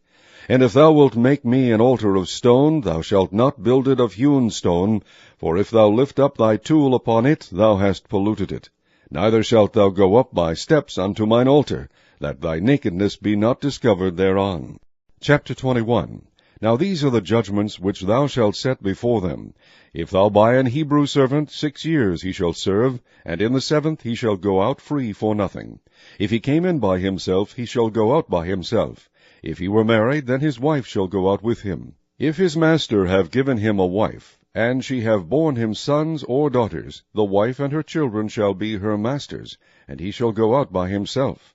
And if the servant shall plainly say, I love my master, my wife, and my children, I will not go out free, then his master shall bring him unto the judges. He shall also bring him to the door, or unto the door post, and his master shall bore his ear through with an awl, and he shall serve him forever. And if a man sell his daughter to be a maidservant, she shall not go out, as the menservants do. If she please not her master, who hath betrothed her to himself, then shall he let her be redeemed. To sell her unto a strange nation he shall have no power, seeing he hath dealt deceitfully with her. And if he have betrothed her unto his son, he shall deal with her after the manner of daughters. If he take him another wife, her food, her raiment, and her duty of marriage shall be not diminished. And if he do not these 3 unto her, then shall she go out free without money. He that smiteth a man so that he die shall be surely put to death. And if a man lie not in wait, but God deliver him into his hand, then I will appoint thee a place whither he shall flee. But if a man come presumptuously upon his neighbor to slay him with guile, thou shalt take him from mine altar, that he may die. And he that smiteth his father or his mother shall be surely put to death. And he that stealeth a man and selleth him, or if he be found in his hand, he shall surely be put to death. And he that curseth his father or his mother shall surely be put to death. And if men strive together, and one smite another with a stone or with his fist, and he die not, but keepeth his bed, if he rise again and walk abroad upon his staff, then shall he that smote him be quit. Only he shall pay for the loss of his time, and shall cause him to be thoroughly healed. And if a man smite his servant or his maid with a rod, and he die under his hand, he shall be surely punished. Notwithstanding, if he continue a day or 2, he shall not be punished, for he is his money. If men strive and hurt a woman with child, so that her fruit depart from her, and yet no mischief follow, he shall be surely punished, according as the woman's husband will lay upon him, and he shall pay as the judges determine. And if any mischief follow, then thou shalt give life for life, eye for eye, tooth for tooth, hand for hand, foot for foot, burning for burning, wound for wound, stripe for stripe. And if a man smite the eye of his servant or the eye of his maid, that it perish, he shall let him go free for his eye's sake. And if he smite out his manservant's tooth or his maidservant's tooth, he shall let him go free for his tooth's sake. If an ox gore a man or a woman, that they die, then the ox shall be surely stoned, and his flesh shall not be eaten, but the owner of the ox shall be quit. But if the ox were wont to push with his horn in time past, and it hath been testified to his owner, and he hath not kept him in, but that he hath killed a man or a woman, the ox shall be stoned, and his owner also shall be put to death. If there be laid on him a sum of money, then he shall give for the ransom of his life whatsoever is laid upon him, whether he have gored a son or have gored a daughter. According to this judgment shall it be done unto him. If the ox shall push a manservant or a maidservant, he shall give unto their master 30 shekels of silver, and the ox shall be stoned. And if a man shall open a pit, or if a man shall dig a pit, and not cover it, and an ox or an ass fall therein, the owner of the pit shall make it good, and give money unto the owner of them, and the dead beast shall be his. And if one man's ox hurt another's, that he die, then they shall sell the live ox, and divide the money of it, and the dead ox also they shall divide. Or if it be known that the ox hath used to push in time past, and his owner hath not kept him in, he shall surely pay ox for ox, and the dead shall be his own. Chapter 22. If a man shall steal an ox or a sheep, and kill it, or sell it, he shall restore 5 oxen for an ox, and 4 sheep for a sheep. If a thief be found breaking up, and be smitten that he die, there shall no blood be shed for him. If the sun be risen upon him, there shall be blood shed for him, for he should make full restitution. If he have nothing, then he shall be sold for his theft. If the theft be certainly found in his hand alive, whether it be ox or ass or sheep, he shall restore double. If a man shall cause a field or vineyard to be eaten, and shall put in his beast, and shall feed in another man's field, of the best of his own field, and of the best of his own vineyard shall he make restitution. If fire break out and catch in thorns, so that the stacks of corn, or the standing corn, or the field, be consumed therewith, he that kindled the fire shall surely make restitution. If a man shall deliver unto his neighbor money or stuff to keep, and it be stolen out of the man's house, if the thief be found, let him pay double. If the thief be not found, then the master of the house shall be brought unto the judges, to see whether he have put his hand unto his neighbor's goods. For all manner of trespass, whether it be for ox, for ass, for sheep, for raiment, or for any manner of lost thing, which another challengeth to be his, the cause of both parties shall come before the judges, and whom the judges shall condemn, he shall pay double unto his neighbor. If a man deliver unto his neighbor an ass, or an ox, or a sheep, or any beast to keep, and it die, or be hurt, or driven away, no man seeing it, then shall an oath of the Lord be between them both, that he hath not put his hand unto his neighbor's goods, and the owner of it shall accept thereof, and he shall not make it good. And if it be stolen from him, he shall make restitution unto the owner thereof. If it be torn in pieces, then let him bring it for witness, and he shall not make good that which was torn. And if a man borrow aught of his neighbor, and it be hurt, or die, the owner thereof being not with it, he shall surely make it good. But if the owner thereof be with it, he shall not make it good, if it be an hired thing, it came for his hire. And if a man entice a maid that is not betrothed, and lie with her, he shall surely endow her to be his wife. And if her father utterly refuse to give her unto him, he shall pay money according to the dowry of virgins. Thou shalt not suffer a witch to live. Whosoever lieth with a beast shall surely be put to death. He that sacrificeth unto any god, save unto the Lord only, he shall be utterly destroyed. Thou shalt neither vex a stranger, nor oppress him, for ye were strangers in the land of Egypt. Ye shall not afflict any widow or fatherless child. If thou afflict them in any wise, and they cry at all unto me, I will surely hear their cry, and my wrath shall wax hot. And I will kill you with the sword, and your wives shall be widows, and your children fatherless. If thou lend money to any of my people that is poor by thee, thou shalt not be to him as an usurer, neither shalt thou lay upon him usury. If thou at all take thy neighbor's raiment to pledge, thou shalt deliver it unto him by that the sun goeth down. For that is his covering only. It is his raiment for his skin, wherein shall he sleep. And it shall come to pass, when he crieth unto me, that I will hear, for I am gracious. Thou shalt not revile the gods, nor curse the ruler of thy people. Thou shalt not delay to offer the first of thy ripe fruits, and of thy liquors, the firstborn of thy sons shalt thou give unto me. Likewise shalt thou do with thine oxen, and with thy sheep. 7 days it shall be with his dam. On the 8th day thou shalt give it me, and ye shall be holy men unto me, neither shall ye eat any flesh that is torn of beasts in the field. Ye shall cast it to the dogs. Chapter 23. Thou shalt not raise a false report. Put not thine hand with the wicked to be an unrighteous witness. Thou shalt not follow a multitude to do evil, neither shalt thou speak in a cause to decline after many to wrest judgment.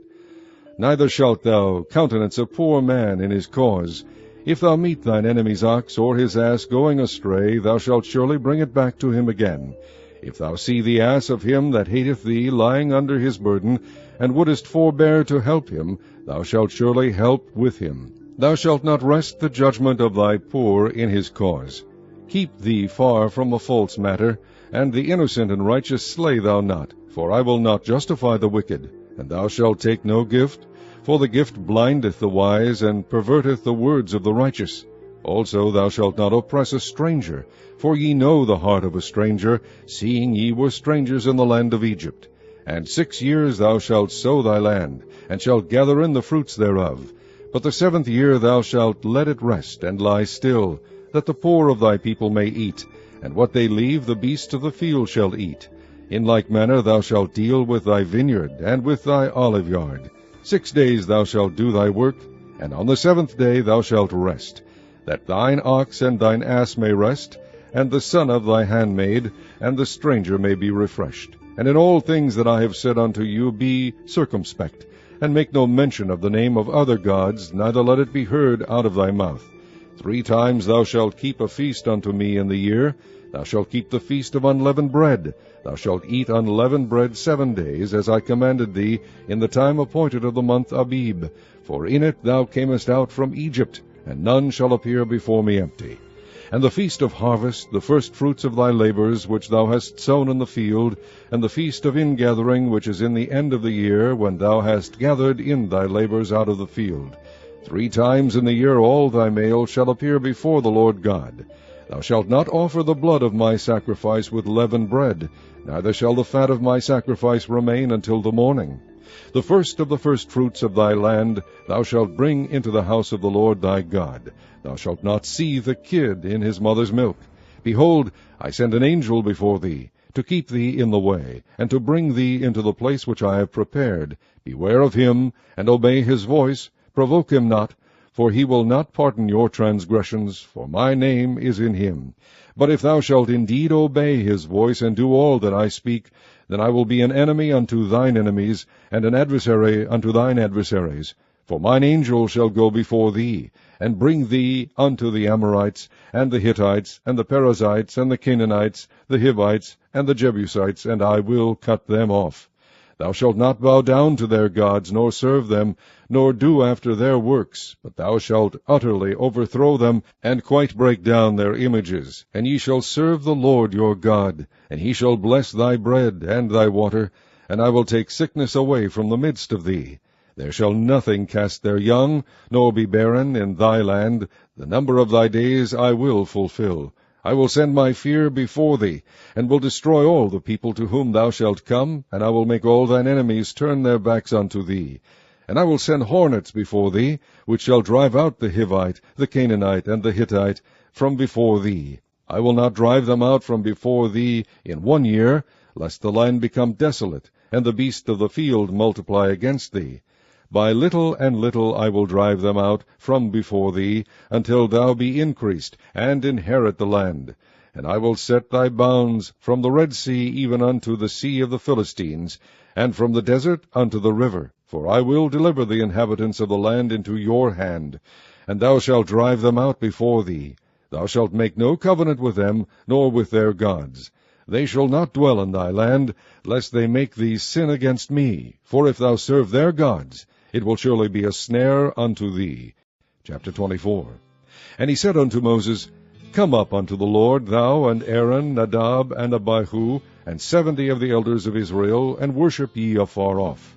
And Moses alone shall come near the Lord, but they shall not come nigh, neither shall the people go up with him. And Moses came and told the people all the words of the Lord, and all the judgments. And all the people answered with one voice, and said, All the words which the Lord hath said will we do. And Moses wrote all the words of the Lord, and rose up early in the morning, and builded an altar under the hill, and 12 pillars according to the 12 tribes of Israel. And he sent young men of the children of Israel, which offered burnt offerings, and sacrificed peace offerings of oxen unto the Lord. And Moses took half of the blood, and put it in basins, and half of the blood he sprinkled on the altar. And he took the book of the covenant, and read in the audience of the people, and they said, All that the Lord hath said will we do, and be obedient. And Moses took the blood, and sprinkled it on the people, and said, Behold the blood of the covenant which the Lord hath made with you concerning all these words. Then went up Moses and Aaron, Nadab and Abihu, and 70 of the elders of Israel. And they saw the God of Israel, and there was under his feet as it were a paved work of a sapphire stone, and as it were the body of heaven in his clearness. And upon the nobles of the children of Israel he laid not his hand. Also they saw God, and did eat and drink. And the Lord said unto Moses, Come up to me into the mount, and be there. And I will give thee tables of stone, and a law, and commandments which I have written, that thou mayest teach them. And Moses rose up, and his minister Joshua, and Moses went up into the mount of God. And he said unto the elders, Tarry ye here for us until we come again unto you. And behold, Aaron and Hur are with you. If any man have any matters to do, let him come unto them. And Moses went up into the mount, and a cloud covered the mount. And the glory of the Lord abode upon Mount Sinai, and the cloud covered it 6 days. And the 7th day he called unto Moses out of the midst of the cloud. And the sight of the glory of the Lord was like devouring fire on the top of the mount in the eyes of the children of Israel. And Moses went into the midst of the cloud, and gat him up into the mount. And Moses was in the mount 40 days and 40 nights. Chapter 25. And the Lord spake unto Moses, saying, Speak unto the children of Israel, that they bring me an offering. Of every man that giveth it willingly with his heart ye shall take my offering. And this is the offering which ye shall take of them, gold, and silver, and brass, and blue, and purple, and scarlet, and fine linen, and goat's hair, and ram's skins dyed red, and badger skins, and shittim wood, oil for the light, spices for anointing oil, and for sweet incense, onyx stones, and stones to be set in the ephod and in the breastplate. And let them make me a sanctuary, that I may dwell among them. According to all that I shew thee, after the pattern of the tabernacle, and the pattern of all the instruments thereof, even so shall ye make it. And they shall make an ark of shittim wood, 2 cubits and a half shall be the length thereof, and 1 cubit and a half the breadth thereof, and 1 cubit and a half the height thereof. And thou shalt overlay it with pure gold, within and without shalt thou overlay it, and shalt make upon it a crown of gold round about. And thou shalt cast 4 rings of gold for it, and put them in the 4 corners thereof. And 2 rings shall be in the one side of it, and 2 rings in the other side of it. And thou shalt make staves of shittim wood, and overlay them with gold. And thou shalt put the staves into the rings by the sides of the ark, that the ark may be borne with them. The staves shall be in the rings of the ark, they shall not be taken from it. And thou shalt put into the ark the testimony which I shall give thee. And thou shalt make a mercy seat of pure gold. 2 cubits and a half shall be the length thereof, and 1 cubit and a half the breadth thereof. And thou shalt make 2 cherubims of gold, of beaten work shalt thou make them, in the 2 ends of the mercy seat. And make 1 cherub on the one end, and the other cherub on the other end. Even of the mercy seat shall ye make the cherubims on the 2 ends thereof. And the cherubims shall stretch forth their wings on high, covering the mercy seat with their wings. And their faces shall look one to another, toward the mercy seat shall the faces of the cherubims be. And thou shalt put the mercy seat above upon the ark. And in the ark thou shalt put the testimony that I shall give thee. And there I will meet with thee, and I will commune with thee from above the mercy seat, from between the 2 cherubims which are upon the ark of the testimony, of all things which I will give thee in commandment unto the children of Israel. Thou shalt also make a table of shittim wood. 2 cubits shall be the length thereof, and 1 cubit the breadth thereof, and 1 cubit and a half the height thereof. And thou shalt overlay it with pure gold, and make thereto a crown of gold round about. And thou shalt make unto it a border of an handbreadth round about. And thou shalt make a golden crown to the border thereof round about. And thou shalt make for it 4 rings of gold, and put the rings in the 4 corners that are on the 4 feet thereof. Over against the border shall the rings be for places of the staves to bear the table. And thou shalt make the staves of shittim wood, and overlay them with gold, that the table may be borne with them. And thou shalt make the dishes thereof, and spoons thereof, and covers thereof, and bowls thereof, to cover withal. Of pure gold shalt thou make them. And thou shalt set upon the table shewbread before me alway. And thou shalt make a candlestick of pure gold, of beaten work shall the candlestick be made.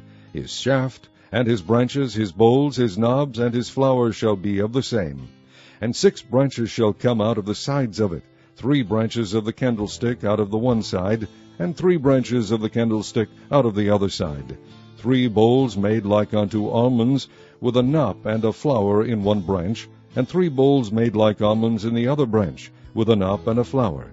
So in the 6 branches that come out of the candlestick. And in the candlestick shall be 4 bowls made like unto almonds, with their knops and their flowers. And there shall be a knop under 2 branches of the same, and a knop under 2 branches of the same, and a knop under 2 branches of the same, according to the 6 branches that proceed out of the candlestick. Their knops and their branches shall be of the same. All it shall be one beaten work of pure gold. And thou shalt make the 7 lamps thereof, and they shall light the lamps thereof, that they may give light over against it. And the tongs thereof and the snuff dishes thereof shall be of pure gold. Of a talent of pure gold shall he make it, with all these vessels. And look that thou make them after their pattern, which was shewed thee in the mount. Chapter 26. Moreover, thou shalt make the tabernacle with 10 curtains of fine twined linen, and blue and purple and scarlet, with cherubims of cunning work shalt thou make them. The length of 1 curtain shall be 28 cubits, and the breadth of 1 curtain 4 cubits, and every one of the curtains shall have 1 measure. The 5 curtains shall be coupled together one to another, and other 5 curtains shall be coupled one to another. And thou shalt make loops of blue upon the edge of the 1 curtain from the selve edge in the coupling, and likewise shalt thou make in the uttermost edge of another curtain in the coupling of the 2nd. 50 loops shalt thou make in the 1 curtain, and 50 loops shalt thou make in the edge of the curtain that is in the coupling of the 2nd, that the loops may take hold one of another. And thou shalt make 50 taches of gold, and couple the curtains together with the taches, and it shall be 1 tabernacle. And thou shalt make curtains of goat's hair to be a covering upon the tabernacle. 11 curtains shalt thou make. The length of 1 curtain shall be 30 cubits, and the breadth of 1 curtain 4 cubits, and the 11 curtains shall be all of 1 measure. And thou shalt couple 5 curtains by themselves, and 6 curtains by themselves, and shalt double the 6th curtain in the forefront of the tabernacle. And thou shalt make 50 loops on the edge of the 1 curtain that is outmost in the coupling, and 50 loops in the edge of the curtain which coupleth the 2nd. And thou shalt make 50 taches of brass, and put the taches into the loops, and couple the tent together, that it may be one. And the remnant that remaineth of the curtains of the tent, the half curtain that remaineth, shall hang over the back side of the tabernacle, and a cubit on the one side, and a cubit on the other side of that which remaineth in the length of the curtains of the tent. It shall hang over the sides of the tabernacle on this side and on that side to cover it. And thou shalt make a covering for the tent of ram skins dyed red, and a covering above of badger skins. And thou shalt make boards for the tabernacle of shittim wood standing up. 10 cubits shall be the length of a board, and a cubit and a half shall be the breadth of 1 board. 2 tenons shall there be in 1 board, set in order one against another. Thus shalt thou make for all the boards of the tabernacle. And thou shalt make the boards for the tabernacle, 20 boards on the south side southward. And thou shalt make 40 sockets of silver under the 20 boards, 2 sockets under 1 board for his 2 tenons, and 2 sockets under another board for his 2 tenons. And for the 2nd side of the tabernacle on the north side there shall be 20 boards, and there 40 sockets of silver, 2 sockets under 1 board, and 2 sockets under another board. And for the skies of the tabernacle westward thou shalt make 6 boards, and 2 boards shalt thou make for the corners of the tabernacle in the 2 sides. And they shall be coupled together beneath, and they shall be coupled together above the head of it unto 1 ring. Thus shall it be for them both, they shall be for the 2 corners. And they shall be 8 boards, and their sockets of silver, 16 sockets, 2 sockets under 1 board, and 2 sockets under another board. And thou shalt make bars of shittim wood, 5 for the boards of the one side of the tabernacle, and 5 bars for the boards of the other side of the tabernacle, and 5 bars for the boards of the side of the tabernacle, for the 2 sides westward. And the middle bar in the midst of the boards shall reach from end to end. And thou shalt overlay the boards with gold, and make their rings of gold for places for the bars. And thou shalt overlay the bars with gold. And thou shalt rear up the tabernacle according to the fashion thereof which was shewed thee in the mount. And thou shalt make a veil of blue, and purple, and scarlet, and fine twined linen of cunning work, with cherubim shall it be made. And thou shalt hang it upon 4 pillars of shittim wood overlaid with gold. Their hooks shall be of gold, upon the 4 sockets of silver. And thou shalt hang up the veil under the taches, that thou mayest bring in thither within the veil the ark of the testimony. And the veil shall divide unto you between the holy place and the most holy. And thou shalt put the mercy seat upon the ark of the testimony in the most holy place. And thou shalt set the table without the veil, and the candlestick over against the table on the side of the tabernacle toward the south. And thou shalt put the table on the north side. And thou shalt make an hanging for the door of the tent of blue, and purple, and scarlet, and fine twined linen wrought with needlework. And thou shalt make for the hanging 5 pillars of shittim wood, and overlay them with gold, and their hooks shall be of gold, and thou shalt cast 5 sockets of brass for them. Chapter 27. And thou shalt make an altar of shittim wood, 5 cubits long and 5 cubits broad. The altar shall be 4 square, and the height thereof shall be 3 cubits. And thou shalt make the horns of it upon the 4 corners thereof. His horn shall be of the same, and thou shalt overlay it with brass. And thou shalt make his pans to receive his ashes, and his shovels, and his basins, and his flesh hooks, and his fire pans. All the vessels thereof thou shalt make of brass. And thou shalt make for it a grate of network of brass. And upon the net shalt thou make 4 brazen rings in the 4 corners thereof. And thou shalt put it under the compass of the altar beneath, that the net may be even to the midst of the altar. And thou shalt make staves for the altar, staves of shittim wood, and overlay them with brass. And the stave shall be put into the rings, and the stave shall be upon the 2 sides of the altar to bear it. Hollow with boards shalt thou make it, as it was shewed thee in the mount, so shall they make it. And thou shalt make the court of the tabernacle. For the south side, southward, there shall be hangings for the court of fine twined linen of 100 cubits long for one side. And the 20 pillars thereof, and their 20 sockets, shall be of brass. The hooks of the pillars and their fillets shall be of silver.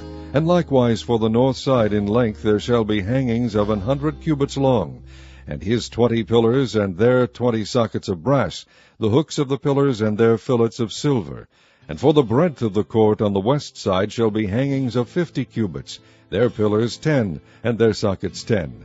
And the breadth of the court on the east side eastward shall be 50 cubits. The hangings of one side of the gate shall be 15 cubits, their pillars 3, and their sockets 3. And on the other side shall be hangings 15 cubits, their pillars 3, and their sockets 3. And for the gate of the court shall be an hanging of 20 cubits of blue, and purple, and scarlet, and fine twined linen wrought with needlework, and their pillars shall be 4, and their sockets 4. All the pillars round about the court shall be filleted with silver. Their hooks shall be of silver, and their sockets of brass. The length of the court shall be 100 cubits, and the breadth 50 everywhere, and the height 5 cubits of fine twined linen, and their sockets of brass. All the vessels of the tabernacle, and all the service thereof, and all the pins thereof, and all the pins of the court, shall be of brass. And thou shalt command the children of Israel that they bring thee pure oil olive beaten for the light, to cause the lamp to burn always. In the tabernacle of the congregation without the veil, which is before the testimony, Aaron and his sons shall order it from evening to morning before the Lord. It shall be a statute forever unto their generations on the behalf of the children of Israel. Chapter 28. And take thou unto thee Aaron thy brother and his sons with him from among the children of Israel, that he may minister unto me in the priest's office, even Aaron, Nadab, and Abihu, Eleazar, and Ithamar, Aaron's sons. And thou shalt make holy garments for Aaron thy brother, for glory and for beauty. And thou shalt speak unto all that are wise-hearted, whom I have filled with the spirit of wisdom, that they may make Aaron's garments to consecrate him, that he may minister unto me in the priest's office. And these are the garments which they shall make: a breastplate, and an ephod, and a robe, and a bordered coat, a mitre, and a girdle. And they shall make holy garments for Aaron thy brother, and his sons, that he may minister unto me in the priest's office. And they shall take gold, and blue, and purple, and scarlet, and fine linen. And they shall make the ephod of gold, of blue, and of purple, of scarlet, and fine twined linen with cunning work. It shall have the 2 shoulder pieces thereof, joined at the 2 edges thereof, and so it shall be joined together. And the curious girdle of the ephod, which is upon it, shall be of the same according to the work thereof, even of gold, of blue, and purple, and scarlet, and fine twined linen. And thou shalt take 2 onyx stones, and grave on them the names of the children of Israel, 6 of their names on one stone, and the other 6 names of the rest on the other stone, according to their birth. With the work of an engraver in stone, like the engravings of a signet, shalt thou engrave the 2 stones with the names of the children of Israel. Thou shalt make them to be set in ouches of gold. And thou shalt put the 2 stones upon the shoulders of the ephod for stones of memorial unto the children of Israel. And Aaron shall bear their names before the Lord upon his 2 shoulders for a memorial. And thou shalt make ouches of gold, and 2 chains of pure gold at the ends. Of wreathen work shalt thou make them, and fasten the wreathen chains to the ouches. And thou shalt make the breastplate of judgment with cunning work. After the work of the ephod thou shalt make it, of gold, of blue, and of purple, and of scarlet, and of fine twined linen shalt thou make it. 4 it shall be, being doubled. A span shall be the length thereof, and a span shall be the breadth thereof. And thou shalt set it in settings of stones, even 4 rows of stones. The first row shall be a sardius, a topaz, and a carbuncle. This shall be the first row. And the second row shall be an emerald, a sapphire, and a diamond. And the third row a ligure, an agate, and an amethyst. And the fourth row a beryl, and an onyx, and a jasper. They shall be set in gold in their enclosings. And the stones shall be with the names of the children of Israel, 12 according to their names, like the engravings of a signet. Every one with his name shall they be according to the 12 tribes. And thou shalt make upon the breastplate chains at the ends of wreathen work of pure gold. And thou shalt make upon the breastplate 2 rings of gold, and shalt put the 2 rings on the 2 ends of the breastplate. And thou shalt put the 2 wreathen chains of gold in the 2 rings which are on the ends of the breastplate. And the other 2 ends of the 2 wreathen chains thou shalt fasten in the 2 ouches, and put them on the shoulder pieces of the ephod before it. And thou shalt make 2 rings of gold, and thou shalt put them upon the 2 ends of the breastplate in the border thereof, which is in the side of the ephod inward. And 2 other rings of gold thou shalt make, and shalt put them on the 2 sides of the ephod underneath, toward the forepart thereof, over against the other coupling thereof, above the curious girdle of the ephod. And they shall bind the breastplate by the rings thereof unto the rings of the ephod with a lace of blue, that it may be above the curious girdle of the ephod, and that the breastplate be not loosed from the ephod. And Aaron shall bear the names of the children of Israel in the breastplate of judgment upon his heart, when he goeth in unto the holy place, for a memorial before the Lord continually. And thou shalt put in the breastplate of judgment the Urim and the Thummim, and they shall be upon Aaron's heart, when he goeth in before the Lord. And Aaron shall bear the judgment of the children of Israel upon his heart before the Lord continually. And thou shalt make the robe of the ephod all of blue, and there shall be an hole in the top of it, in the midst thereof. It shall have a binding of woven work round about the hole of it, as it were the hole of a habergeon, that it be not rent. And beneath upon the hem of it thou shalt make pomegranates of blue, and of purple, and of scarlet, round about the hem thereof, and bells of gold between them round about. A gold bell and a pomegranate, a gold bell and a pomegranate, upon the hem of the robe round about. And it shall be upon Aaron to minister, and his sound shall be heard when he goeth in unto the holy place before the Lord, and when he cometh out, that he die not. And thou shalt make a plate of pure gold, and grave upon it, like the engravings of a signet, Holiness to the Lord. And thou shalt put it on a blue lace, that it may be upon the mitre. Upon the forefront of the mitre it shall be. And it shall be upon Aaron's forehead, that Aaron may bear the iniquity of the holy things, which the children of Israel shall hallow in all their holy gifts. And it shall be always upon his forehead, that they may be accepted before the Lord. And thou shalt embroider the coat of fine linen, and thou shalt make the mitre of fine linen, and thou shalt make the girdle of needlework. And for Aaron's sons thou shalt make coats, and thou shalt make for them girdles, and bonnets shalt thou make for them, for glory and for beauty. And thou shalt put them upon Aaron thy brother, and his sons with him, and shalt anoint them, and consecrate them, and sanctify them, that they may minister unto me in the priest's office. And thou shalt make them linen breeches to cover their nakedness. From the loins even unto the thighs they shall reach, and they shall be upon Aaron and upon his sons, when they come in unto the tabernacle of the congregation, or when they come near unto the altar to minister in the holy place, that they bear not iniquity and die. It shall be a statute for ever unto him and his seed after him. Chapter 29. And this is the thing that thou shalt do unto them to hallow them, to minister unto me in the priest's office. Take 1 young bullock, and 2 rams without blemish, and unleavened bread, and cakes unleavened tempered with oil, and wafers unleavened anointed with oil, of wheaten flour shalt thou make them. And thou shalt put them into 1 basket, and bring them in the basket, with the bullock and the 2 rams. And Aaron and his sons thou shalt bring unto the door of the tabernacle of the congregation, and shalt wash them with water. And thou shalt take the garments, and put upon Aaron the coat, and the robe of the ephod, and the breastplate, and gird him with the curious girdle of the ephod. And thou shalt put the mitre upon his head, and put the holy crown upon the mitre. Then shalt thou take the anointing oil, and pour it upon his head, and anoint him. And thou shalt bring his sons, and put coats upon them. And thou shalt gird them with girdles, Aaron and his sons, and put the bonnets on them. And the priest's office shall be theirs for a perpetual statute. And thou shalt consecrate Aaron and his sons.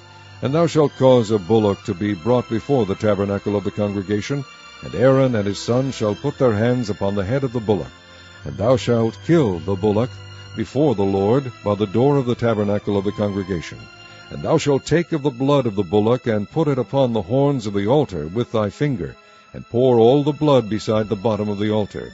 And thou shalt take all the fat that covereth the inwards, and the caul that is above the liver, and the 2 kidneys, and the fat that is upon them, and burn them upon the altar. But the flesh of the bullock, and his skin, and his dung, shalt thou burn with fire without the camp. It is a sin offering. Thou shalt also take 1 ram, and Aaron and his sons shall put their hands upon the head of the ram. And thou shalt slay the ram, and thou shalt take his blood, and sprinkle it round about upon the altar. And thou shalt cut the ram in pieces, and wash the inwards of him, and his legs, and put them unto his pieces, and unto his head. And thou shalt burn the whole ram upon the altar. It is a burnt offering unto the Lord. It is a sweet savour, an offering made by fire unto the Lord. And thou shalt take the other ram, and Aaron and his sons shall put their hands upon the head of the ram. Then shalt thou kill the ram, and take of his blood, and put it upon the tip of the right ear of Aaron, and upon the tip of the right ear of his sons, and upon the thumb of their right hand, and upon the great toe of their right foot, and sprinkle the blood upon the altar round about. And thou shalt take of the blood that is upon the altar, and of the anointing oil, and sprinkle it upon Aaron, and upon his garments, and upon his sons, and upon the garments of his sons with him. And he shall be hallowed, and his garments, and his sons' garments with him. Also thou shalt take of the ram the fat of the rump, and the fat that covereth the inwards, and the caul above the liver, and the 2 kidneys, and the fat that is upon them, and the right shoulder, for it is a ram of consecration. And 1 loaf of bread, and 1 cake of oiled bread, and 1 wafer out of the basket of the unleavened bread that is before the Lord. And thou shalt put all in the hands of Aaron, and in the hands of his sons, and shalt wave them for a wave offering before the Lord. And thou shalt receive them in their hands, and burn them upon the altar for a burnt offering, for a sweet savour before the Lord. It is an offering made by fire unto the Lord. And thou shalt take the breast of the ram of Aaron's consecration, and wave it for a wave offering before the Lord, and it shall be thy part. And thou shalt sanctify the breast of the wave offering, and the shoulder of the heave offering, which is waved, and which is heaved up, of the ram of the consecration, even of that which is for Aaron, and of that which is for his sons. And it shall be Aaron's and his sons by a statute forever from the children of Israel. For it is an heave offering, and it shall be an heave offering from the children of Israel of the sacrifice of their peace offerings, even their heave offering unto the Lord. And the holy garments of Aaron shall be his sons after him, to be anointed therein, and to be consecrated in them. And that son that is priest in his stead shall put them on 7 days, when he cometh into the tabernacle of the congregation, to minister in the holy place. And thou shalt take the ram of the consecration, and seethe his flesh in the holy place. And Aaron and his sons shall eat the flesh of the ram, and the bread that is in the basket, by the door of the tabernacle of the congregation. And they shall eat those things wherewith the atonement was made, to consecrate and to sanctify them. But a stranger shall not eat thereof, because they are holy. And if aught of the flesh of the consecrations or of the bread remain unto the morning, then thou shalt burn the remainder with fire. It shall not be eaten, because it is holy. And thus shalt thou do unto Aaron and to his sons, according to all things which I have commanded thee. 7 days shalt thou consecrate them. And thou shalt offer every day a bullock for a sin offering for atonement. And thou shalt cleanse the altar, when thou hast made an atonement for it, and thou shalt anoint it to sanctify it. 7 days thou shalt make an atonement for the altar, and sanctify it, and it shall be an altar most holy. Whatsoever toucheth the altar shall be holy. Now this is that which thou shalt offer upon the altar, 2 lambs of the first year, day by day continually. The one lamb thou shalt offer in the morning, and the other lamb thou shalt offer at even. And with the one lamb 1/10 deal of flour mingled with the 4th part of an hin of beaten oil, and the 4th part of an hin of wine for a drink offering. And the other lamb thou shalt offer at even, and shalt do thereto according to the meat offering of the morning, and according to the drink offering thereof, for a sweet savour, an offering made by fire unto the Lord. This shall be a continual burnt offering throughout your generations, at the door of the tabernacle of the congregation before the Lord, where I will meet you to speak there unto thee. And there I will meet with the children of Israel, and the tabernacle shall be sanctified by my glory. And I will sanctify the tabernacle of the congregation, and the altar. I will sanctify also both Aaron and his sons, to minister to me in the priest's office. And I will dwell among the children of Israel, and will be their God. And they shall know that I am the Lord their God, that brought them forth out of the land of Egypt, that I may dwell among them. I am the Lord their God. Chapter 30. And thou shalt make an altar to burn incense upon, of shittim wood shalt thou make it. A cubit shall be the length thereof, and a cubit the breadth thereof. foursquare shall it be, and 2 cubits shall be the height thereof. The horns thereof shall be of the same. And thou shalt overlay it with pure gold, the top thereof, and the sides thereof round about, and the horns thereof. And thou shalt make unto it a crown of gold round about. And 2 golden rings shalt thou make to it under the crown of it. By the 2 corners thereof, upon the 2 sides of it shalt thou make it. And they shall be for places for the slaves to bear it withal. And thou shalt make the staves of shittim wood, and overlay them with gold. And thou shalt put it before the veil that is by the ark of the testimony, before the mercy seat that is over the testimony, where I will meet with thee. And Aaron shall burn thereon sweet incense every morning when he dresseth the lamps. He shall burn incense upon it. And when Aaron lighteth the lamps at even, he shall burn incense upon it, a perpetual incense before the Lord throughout your generations. Ye shall offer no strange incense thereon, nor burnt sacrifice, nor meat offering, neither shall ye pour drink offering thereon. And Aaron shall make an atonement upon the horns of it once in a year with the blood of the sin offering of atonements. Once in the year shall he make atonement upon it throughout your generations. It is most holy unto the Lord. And the Lord spake unto Moses, saying, When thou takest the sum of the children of Israel after their number, then shall they give every man a ransom for his soul unto the Lord, when thou numberest them, that there be no plague among them when thou numberest them. This they shall give, every one that passeth among them that are numbered, half a shekel after the shekel of the sanctuary. A shekel is 20 gerahs, and half shekel shall be the offering of the Lord. Every one that passeth among them that are numbered, from 20 years old and above, shall give an offering unto the Lord. The rich shall not give more, and the poor shall not give less than half a shekel, when they give an offering unto the Lord, to make an atonement for your souls. And thou shalt take the atonement money of the children of Israel, and shall appoint it for the service of the tabernacle of the congregation, that it may be a memorial unto the children of Israel before the Lord, to make an atonement for your souls. And the Lord spake unto Moses, saying, Thou shalt also make a laver of brass, and his foot also of brass, to wash withal. And thou shalt put it between the tabernacle of the congregation and the altar, and thou shalt put water therein. For Aaron and his sons shall wash their hands and their feet thereat. When they go into the tabernacle of the congregation, they shall wash with water, that they die not. And when they come near to the altar to minister, to burn offering made by fire unto the Lord, so they shall wash their hands and their feet, that they die not. And it shall be a statute forever to them, even to him and to his seed throughout their generations. Moreover the Lord spake unto Moses, saying, Take thou also unto thee principal spices, of pure myrrh 500 shekels, and of sweet cinnamon half so much, even 250 shekels, and of sweet calamus 250 shekels, and of cassia 500 shekels, after the shekel of the sanctuary, and of oil, olive, and hin. And thou shalt make it an oil of holy ointment, an ointment compound after the art of the apothecary. It shall be an holy anointing oil. And thou shalt anoint the tabernacle of the congregation therewith, and the ark of the testimony, and the table and all his vessels, and the candlestick and his vessels, and the altar of incense, and the altar of burnt offering with all his vessels, and the laver and his foot. And thou shalt sanctify them, that they may be most holy. Whatsoever toucheth them shall be holy. And thou shalt anoint Aaron and his sons, and consecrate them, that they may minister unto me in the priest's office. And thou shalt speak unto the children of Israel, saying, This shall be an holy anointing oil unto me throughout your generations.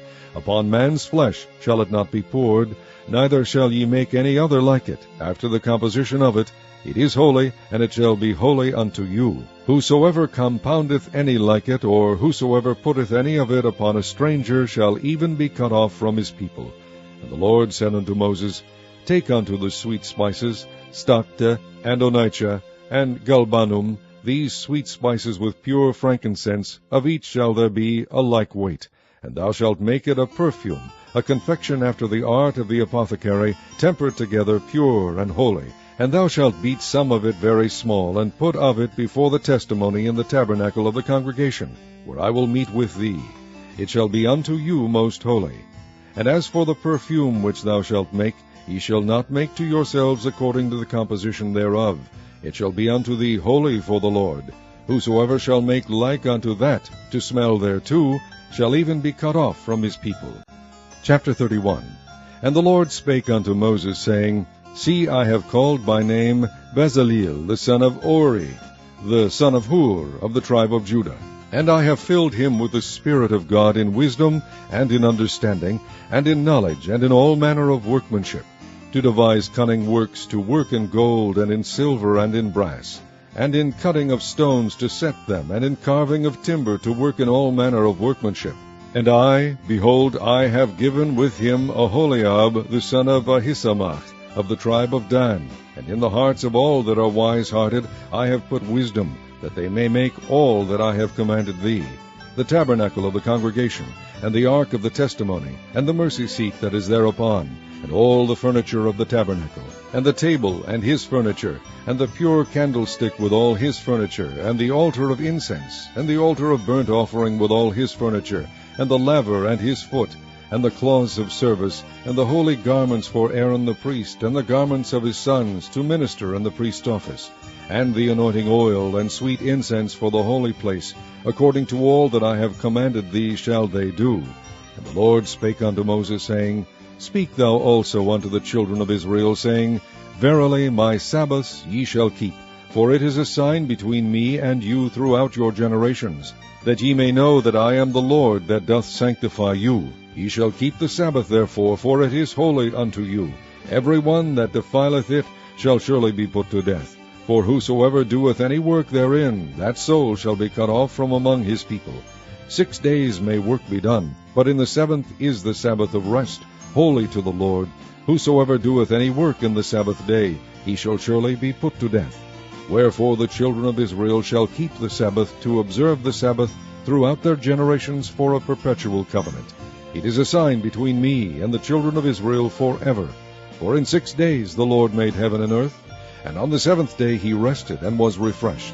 And he gave unto Moses, when he had made an end of communing with him upon Mount Sinai, 2 tables of testimony, tables of stone, written with a finger of God.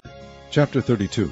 And when the people saw that Moses delayed to come down out of the mount, the people gathered themselves together unto Aaron, and said unto him, Up, make us gods, which shall go before us. For as for this Moses, the man that brought us up out of the land of Egypt, we wot not what is become of him.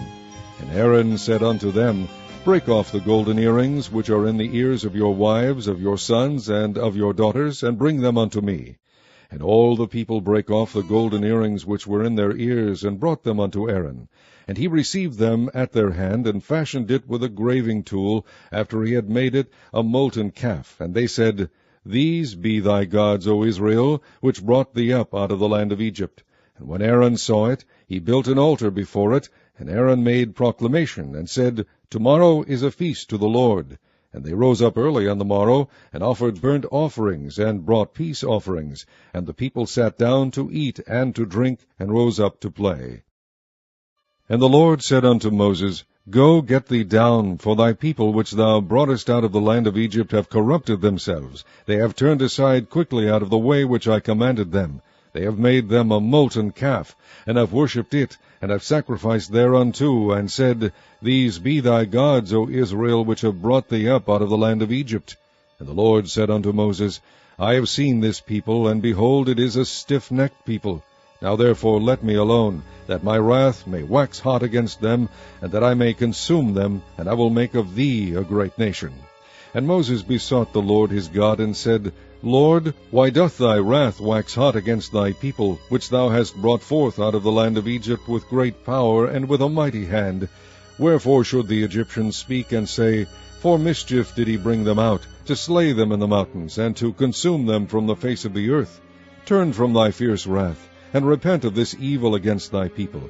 Remember Abraham, Isaac, and Israel, thy servants, to whom thou swarest by thine own self, and saidst unto them, I will multiply your seed as the stars of heaven, and all this land that I have spoken of will I give unto your seed, and they shall inherit it forever. And the Lord repented of the evil which he thought to do unto his people. And Moses turned and went down from the mount, and the 2 tables of the testimony were in his hand, and the tables were written on both their sides, on the one side and on the other were they written. And the tables were the work of God, and the writing was the writing of God, graven upon the tables. And when Joshua heard the noise of the people as they shouted, he said unto Moses, There is a noise of war in the camp. And he said, It is not the voice of them that shout for mastery, neither is it the voice of them that cry for being overcome, but the noise of them that sing do I hear. And it came to pass, as soon as he came nigh unto the camp, that he saw the calf and the dancing. And Moses' anger waxed hot, and he cast the tables out of his hands, and brake them beneath the mount. And he took the calf which they had made, and burnt it in the fire, and ground it to powder, and strawed it upon the water, and made the children of Israel drink of it. And Moses said unto Aaron, What did this people unto thee, that thou hast brought so great a sin upon them? And Aaron said, Let not the anger of my Lord wax hot. Thou knowest the people, that they are set on mischief. For they said unto me, Make us gods, which shall go before us. For as for this Moses, the man that brought us up out of the land of Egypt, we wot not what is become of him. And I said unto them, Whosoever hath any gold, let them break it off. So they gave it me. Then I cast it into the fire, and there came out this calf. And when Moses saw that the people were naked, for Aaron had made them naked unto their shame among their enemies, then Moses stood in the gate of the camp, and said, Who is on the Lord's side? Let him come unto me. And all the sons of Levi gathered themselves together unto him. And he said unto them, Thus saith the Lord God of Israel, Put every man his sword by his side, and go in and out from the gate to gate throughout the camp, and slay every man his brother, and every man his companion, and every man his neighbor. And the children of Levi did according to the word of Moses, and there fell of the people that day about 3,000 men. For Moses had said, Consecrate yourselves today to the Lord, even every man upon his son, and upon his brother, that he may bestow upon you a blessing this day. And it came to pass on the morrow, that Moses said unto the people, Ye have sinned a great sin, and now I will go up unto the Lord, peradventure I shall make an atonement for your sin. And Moses returned unto the Lord, and said, O this people have sinned a great sin, and have made them gods of gold. Yet now, if thou wilt forgive their sin, and if not, blot me, I pray thee, out of thy book which thou hast written. And the Lord said unto Moses, Whosoever hath sinned against me, him will I blot out of my book. Therefore go now, lead the people unto the place of which I have spoken unto thee. Behold, mine angel shall go before thee. Nevertheless, in the day when I will visit their sin upon them. And the Lord plagued the people, because they made the calf which Aaron made. Chapter 33. And the Lord said unto Moses, Depart, and go up hence, thou and the people, which thou hast brought up out of the land of Egypt, unto the land which I sware unto Abraham, to Isaac, and to Jacob, saying, Unto thy seed will I give it. And I will send an angel before thee, and I will drive out the Canaanite, the Amorite, and the Hittite, and the Perizzite, the Hivite, and the Jebusite, unto a land flowing with milk and honey. For I will not go up in the midst of thee, for thou art a stiff-necked people, lest I consume thee in the way. And when the people heard these evil tidings, they mourned, and no man did put on him his ornaments. For the Lord had said unto Moses, Say unto the children of Israel, Ye are a stiff-necked people. I will come up into the midst of thee in a moment, and consume thee. Therefore now put off thy ornaments from thee, that I may know what to do unto thee. And the children of Israel stripped themselves of their ornaments by the mount of Horeb. And Moses took the tabernacle, and pitched it without the camp, afar off from the camp, and called it the tabernacle of the congregation. And it came to pass, that every one which sought the Lord went out unto the tabernacle of the congregation, which was without the camp. And it came to pass, when Moses went out unto the tabernacle, that all the people rose up, and stood every man at his tent door, and looked after Moses until he was gone into the tabernacle. And it came to pass, as Moses entered into the tabernacle, the cloudy pillar descended, and stood at the door of the tabernacle, and the Lord talked with Moses. And all the people saw the cloudy pillar stand at the tabernacle door. And all the people rose up and worshipped, every man in his tent door. And the Lord spake unto Moses face to face, as a man speaketh unto his friend. And he turned again into the camp, but his servant Joshua the son of Nun, a young man, departed not out of the tabernacle. And Moses said unto the Lord, See, thou sayest unto me, Bring up this people, and thou hast not let me know whom thou wilt send with me. Yet thou hast said, I know thee by name, and thou hast also found grace in my sight. Now therefore, I pray thee, if I have found grace in thy sight, shew me now thy way, that I may know thee, that I may find grace in thy sight, and consider that this nation is thy people. And he said, My presence shall go with thee, and I will give thee rest. And he said unto him, If thy presence go not with me, carry us not up hence. For wherein shall it be known here that I and thy people have found grace in thy sight? Is it not in that thou goest with us? So shall we be separated, I and thy people, from all the people that are upon the face of the earth. And the Lord said unto Moses, I will do this thing also that thou hast spoken, for thou hast found grace in my sight, and I know thee by name. And he said, I beseech thee, shew me thy glory. And he said, I will make all my goodness pass before thee, and I will proclaim the name of the Lord before thee, and will be gracious to whom I will be gracious, and will shew mercy on whom I will shew mercy. And he said, Thou canst not see my face, for there shall no man see me and live. And the Lord said, Behold, there is a place by me, and thou shalt stand upon a rock. And it shall come to pass, while my glory passeth by, that I will put thee in a clift of the rock, and will cover thee with my hand while I pass by.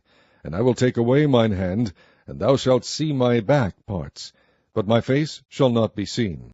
Chapter 34. And the Lord said unto Moses, Hew thee 2 tables of stone like unto the first, and I will write upon these tables the words that were in the first tables which thou breakest. And be ready in the morning, and come up in the morning unto Mount Sinai, and present thyself there to me in the top of the mount. And no man shall come up with thee, neither let any man be seen throughout all the mount, neither let the flocks nor herds feed before that mount. And he hewed 2 tables of stone like unto the first. And Moses rose up early in the morning, and went up unto Mount Sinai, as the Lord had commanded him, and took in his hand the 2 tables of stone. And the Lord descended in the cloud, and stood with him there, and proclaimed the name of the Lord.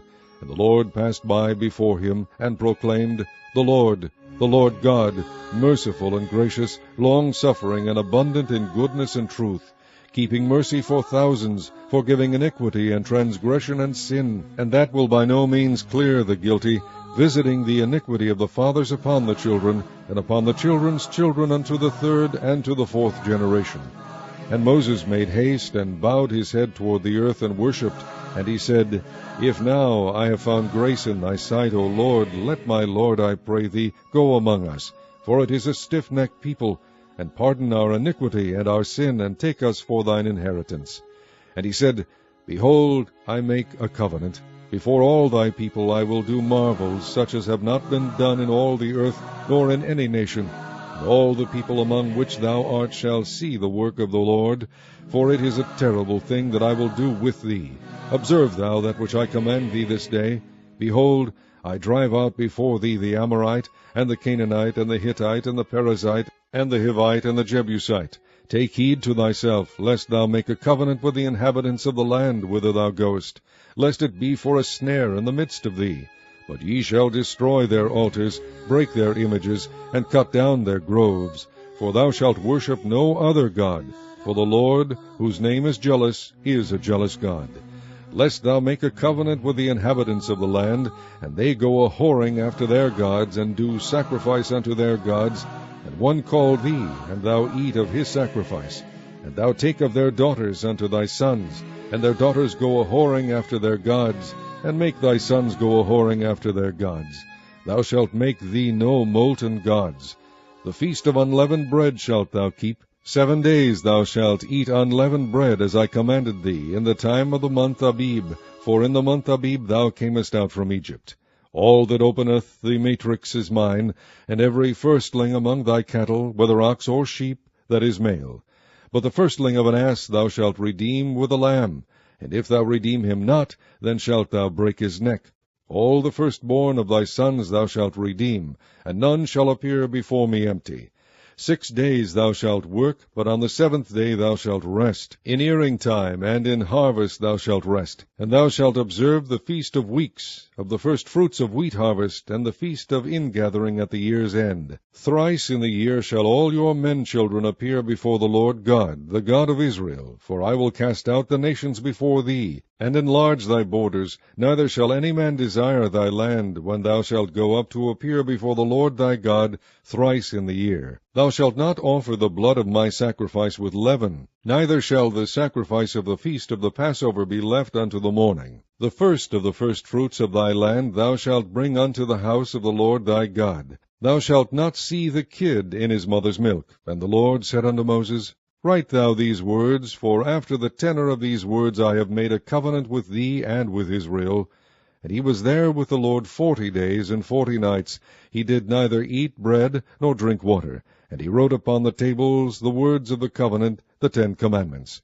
And it came to pass, when Moses came down from Mount Sinai with the 2 tables of testimony in Moses' hand, when he came down from the mount, that Moses wist not that the skin of his face shone while he talked with him. And when Aaron and all the children of Israel saw Moses, behold, the skin of his face shone, and they were afraid to come nigh him. And Moses called unto them, and Aaron and all the rulers of the congregation returned unto him. And Moses talked with them. And afterward all the children of Israel came nigh, and he gave them in commandment all that the Lord had spoken with him in Mount Sinai. Until Moses had done speaking with them, he put a veil on his face. But when Moses went in before the Lord to speak with him, he took the veil off until he came out.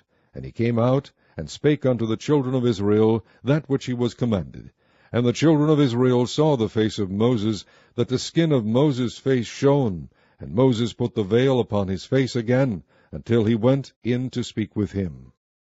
Chapter 35. And Moses gathered all the congregation of the children of Israel together, and said unto them, These are the words which the Lord hath commanded, that ye should do them. 6 days shall work be done. But on the 7th day there shall be to you an holy day, a Sabbath of rest to the Lord. Whosoever doeth work therein shall be put to death.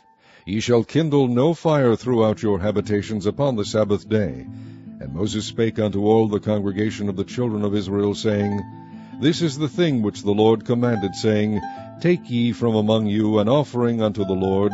Whosoever is of a willing heart, let him bring it, an offering of the Lord, gold, and silver, and brass, and blue, and purple, and scarlet, and fine linen, and goat's hair, and ram skins dyed red, and badger skins, and shittim wood, and oil for the light, and spices for anointing oil, and for the sweet incense, and onyx stones, and stones to be set for the ephod, and for the breastplate. And every wise-hearted among you shall come, and make all that the Lord hath commanded, the tabernacle, his tent, and his covering, his taches, and his boards, his bars, his pillars, and his sockets, the ark, and the staves thereof, with the mercy seat, and the veil of the covering, the table, and his staves, and all his vessels, and the shewbread, the candlestick also for the light, and his furniture, and his lamps, with the oil for the light, and the incense altar, and his staves, and the anointing oil, and the sweet incense, and the hanging for the door at the entering in of the tabernacle, the altar of burnt offering,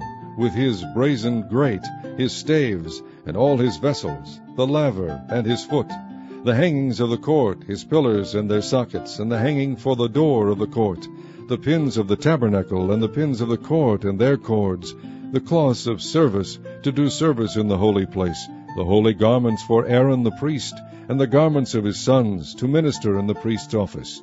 And all the congregation of the children of Israel departed from the presence of Moses. And they came, every one whose heart stirred him up, and every one whom his spirit made willing, and they brought the Lord's offering to the work of the tabernacle of the congregation, and for all his service, and for the holy garments. And they came, both men and women, as many as were willing-hearted, and brought bracelets, and earrings, and rings, and tablets, all jewels of gold. And every man that offered an offering of gold unto the Lord. And every man with whom was found blue, and purple, and scarlet, and fine linen, and goat's hair, and red skins of rams, and badger skins, brought them. Every one that did offer an offering of silver and brass brought the Lord's offering. And every man with whom was found shittim wood for any work of the service brought it. And all the women that were wise-hearted did spin with their hands, and brought that which they had spun, both of blue, and of purple, and of scarlet, and of fine linen. And all the women whose heart stirred them up in wisdom spun goat's hair. And the rulers brought onyx stones, and stones to be set for the ephod, and for the breastplate, and spice, and oil for the light, and for the anointing oil, and for the sweet incense. The children of Israel brought a willing offering unto the Lord, every man and woman, whose heart made them willing to bring for all manner of work, which the Lord had commanded to be made by the hand of Moses. And Moses said unto the children of Israel, See, the Lord hath called by name Bezaleel the son of Uri, the son of Hur, of the tribe of Judah, and he hath filled him with the Spirit of God, in wisdom, in understanding, and in knowledge, and in all manner of workmanship, and to devise curious works, to work in gold, and in silver, and in brass, and in the cutting of stones, to set them, and in carving of wood, to make any manner of cunning work. And he hath put in his heart that he may teach, both he and Oholiab the son of Ahisamach, of the tribe of Dan. Them hath he filled with wisdom of heart, to work all manner of work of the engraver, and of the cunning workman, and of the embroiderer, in blue, and in purple, and scarlet, and in fine linen, and of the weaver, even of them that do any work, and of those that devise cunning work. Chapter 36. Then wrought Bezaleel and Oholiab, and every wise-hearted man, in whom the Lord put wisdom and understanding, to know how to work all manner of work for the service of the sanctuary, according to all that the Lord had commanded. And Moses called Bezaleel and Oholiab, and every wise-hearted man, in whose heart the Lord had put wisdom, even every one whose heart stirred him up to come unto the work to do it. And they received of Moses all the offering which the children of Israel had brought for the work of the service of the sanctuary, to make it withal. And they brought yet unto him free offerings every morning. And all the wise men that wrought all the work of the sanctuary came every man from his work which they made. And they spake unto Moses, saying, The people bring much more than enough for the service of the work which the Lord commanded to make. And Moses gave commandment, and they caused it to be proclaimed throughout the camp, saying, Let neither man nor woman make any more work for the offering of the sanctuary. So the people were restrained from bringing. For the stuff they had was sufficient for all the work to make it, and too much. And every wise-hearted man among them that wrought the work of the tabernacle made 10 curtains of fine twined linen, and blue, and purple, and scarlet. With cherubims of cunning work made he them. The length of one curtain was 28 cubits, and the breadth of one curtain 4 cubits. The curtains were all of one size. And he coupled the 5 curtains one unto another, and the other 5 curtains he coupled one unto another. And he made loops of blue on the edge of one curtain from the selvage in the coupling. Likewise he made in the uttermost side of another curtain in the coupling of the second. 50 loops made he in one curtain, and 50 loops made he in the edge of the curtain which was in the coupling of the second. The loops held one curtain to another. And he made 50 taches of gold, and coupled the curtains one unto another with the taches. So it became one tabernacle. And he made curtains of goat's hair for the tent over the tabernacle. 11 curtains he made them. The length of one curtain was 30 cubits, and 4 cubits was the breadth of one curtain. The 11 curtains were of one size. And he coupled 5 curtains by themselves, and 6 curtains by themselves. And he made 50 loops upon the uttermost edge of the curtain in the coupling, and 50 loops made he upon the edge of the curtain which coupleth the second. And he made 50 taches of brass to couple the tent together, that it might be one. And he made a covering for the tent of ram skins dyed red, and a covering of badger skins above that. And he made boards for the tabernacle of shittim wood, standing up. The length of a board was 10 cubits, and the breadth of a board 1 cubit and a half. One board had 2 tenons equally distant one from another. Thus did he make for all the boards of the tabernacle. And he made boards for the tabernacle, 20 boards for the south side southward, and 40 sockets of silver he made under the 20 boards, 2 sockets under one board for his 2 tenons, and 2 sockets under another board for his 2 tenons. And for the other side of the tabernacle, which is toward the north corner, he made 20 boards, and there 40 sockets of silver, 2 sockets under one board, and 2 sockets under another board. And for the sides of the tabernacle westward he made 6 boards. And 2 boards made he for the corners of the tabernacle in the 2 sides. And they were coupled beneath, and coupled together at the head thereof to one ring. Thus he did to both of them in both the corners. And there were 8 boards, and their sockets were 16 sockets of silver, under every board 2 sockets. And he made bars of shittim wood, 5 for the boards of the one side of the tabernacle, and 5 bars for the boards of the other side of the tabernacle, and 5 bars for the boards of the tabernacle for the sides westward. And he made the middle bar to shoot through the boards from the one end to the other. And he overlaid the boards with gold, and made their rings of gold to be places for the bars, and overlaid the bars with gold. And he made a veil of blue, and purple, and scarlet, and fine twined linen. With cherubims made he it of cunning work. And he made thereunto 4 pillars of shittim wood, and overlaid them with gold. Their hooks were of gold, and he cast for them 4 sockets of silver. And he made an hanging for the tabernacle door of blue, and purple, and scarlet, and fine twined linen of needlework, and the 5 pillars of it with their hooks, and he overlaid their chapiters and their fillets with gold, but their 5 sockets were of brass. Chapter 37. And Bezaleel made the ark of shittim wood. 2 cubits and a half was the length of it, and 1 cubit and a half the breadth of it, and 1 cubit and a half the height of it. And he overlaid it with pure gold within and without, and made a crown of gold to it round about. And he cast for it 4 rings of gold to be set by the 4 corners of it, even 2 rings upon the one side of it, and 2 rings upon the other side of it. And he made staves of shittim wood, and overlaid them with gold. And he put the staves into the rings by the sides of the ark to bear the ark. And he made the mercy seat of pure gold. 2 cubits and a half was the length thereof, and 1 cubit and a half the breadth thereof. And he made 2 cherubims of gold, beaten, out of one piece made he them, on the 2 ends of the mercy seat, 1 cherub on the end on this side, and another cherub on the other end on that side. Out of the mercy seat made he the cherubims on the 2 ends thereof. And the cherubims spread out their wings on high, and covered with their wings over the mercy seat. With their faces one to another, even to the mercy seat ward, were the faces of the cherubims. And he made the table of shittim wood. 2 cubits was the length thereof, and 1 cubit the breadth thereof, and 1 cubit and a half the height thereof. And he overlaid it with pure gold, and made thereunto a crown of gold round about. Also he made thereunto a border of an handbreadth round about, and made a crown of gold for the border thereof round about. And he cast for it 4 rings of gold, and put the rings upon the 4 corners that were in the 4 feet thereof. Over against the border were the rings, and the places for the staves to bear the table. And he made the staves of shittim wood, and overlaid them with gold to bear the table. And he made the vessels which were upon the table, his dishes, and his spoons, and his bowls, and his covers to cover withal, of pure gold. And he made the candlestick of pure gold. Of beaten work made he the candlestick. His shaft, and his branch, his bowls, his knops, and his flowers were of the same. And 6 branches going out of the sides thereof, 3 branches of the candlestick out of the one side thereof, and 3 branches of the candlestick out of the other side thereof.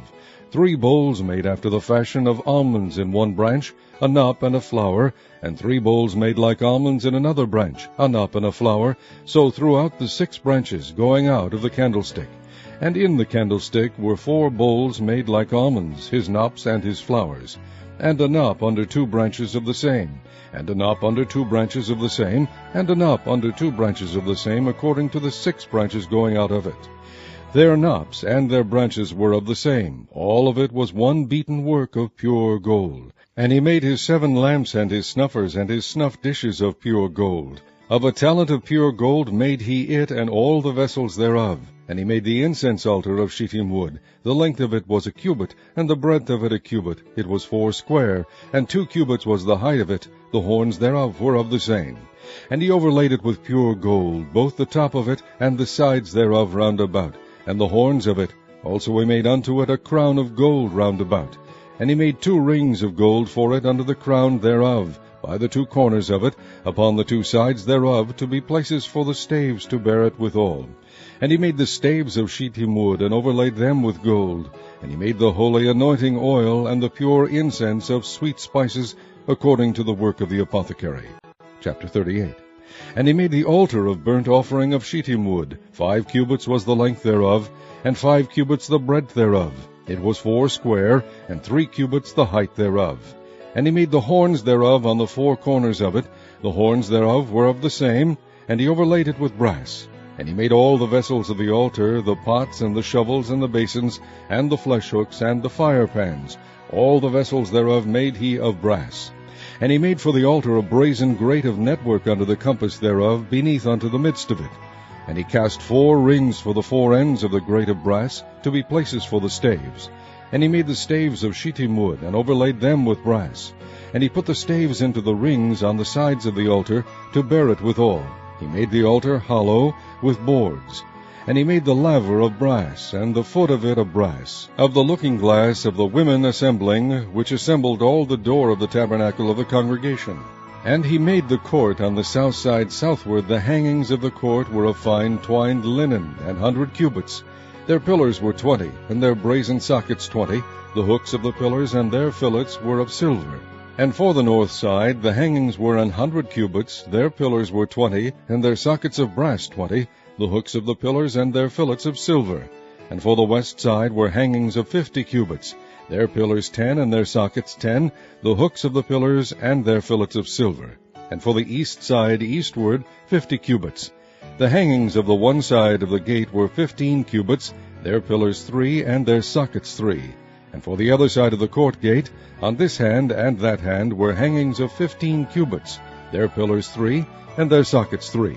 All the hangings of the court round about were of fine twined linen, and the sockets for the pillars were of brass, the hooks of the pillars and their fillets of silver, and the overlaying of their chapiters of silver, and all the pillars of the court were filleted with silver.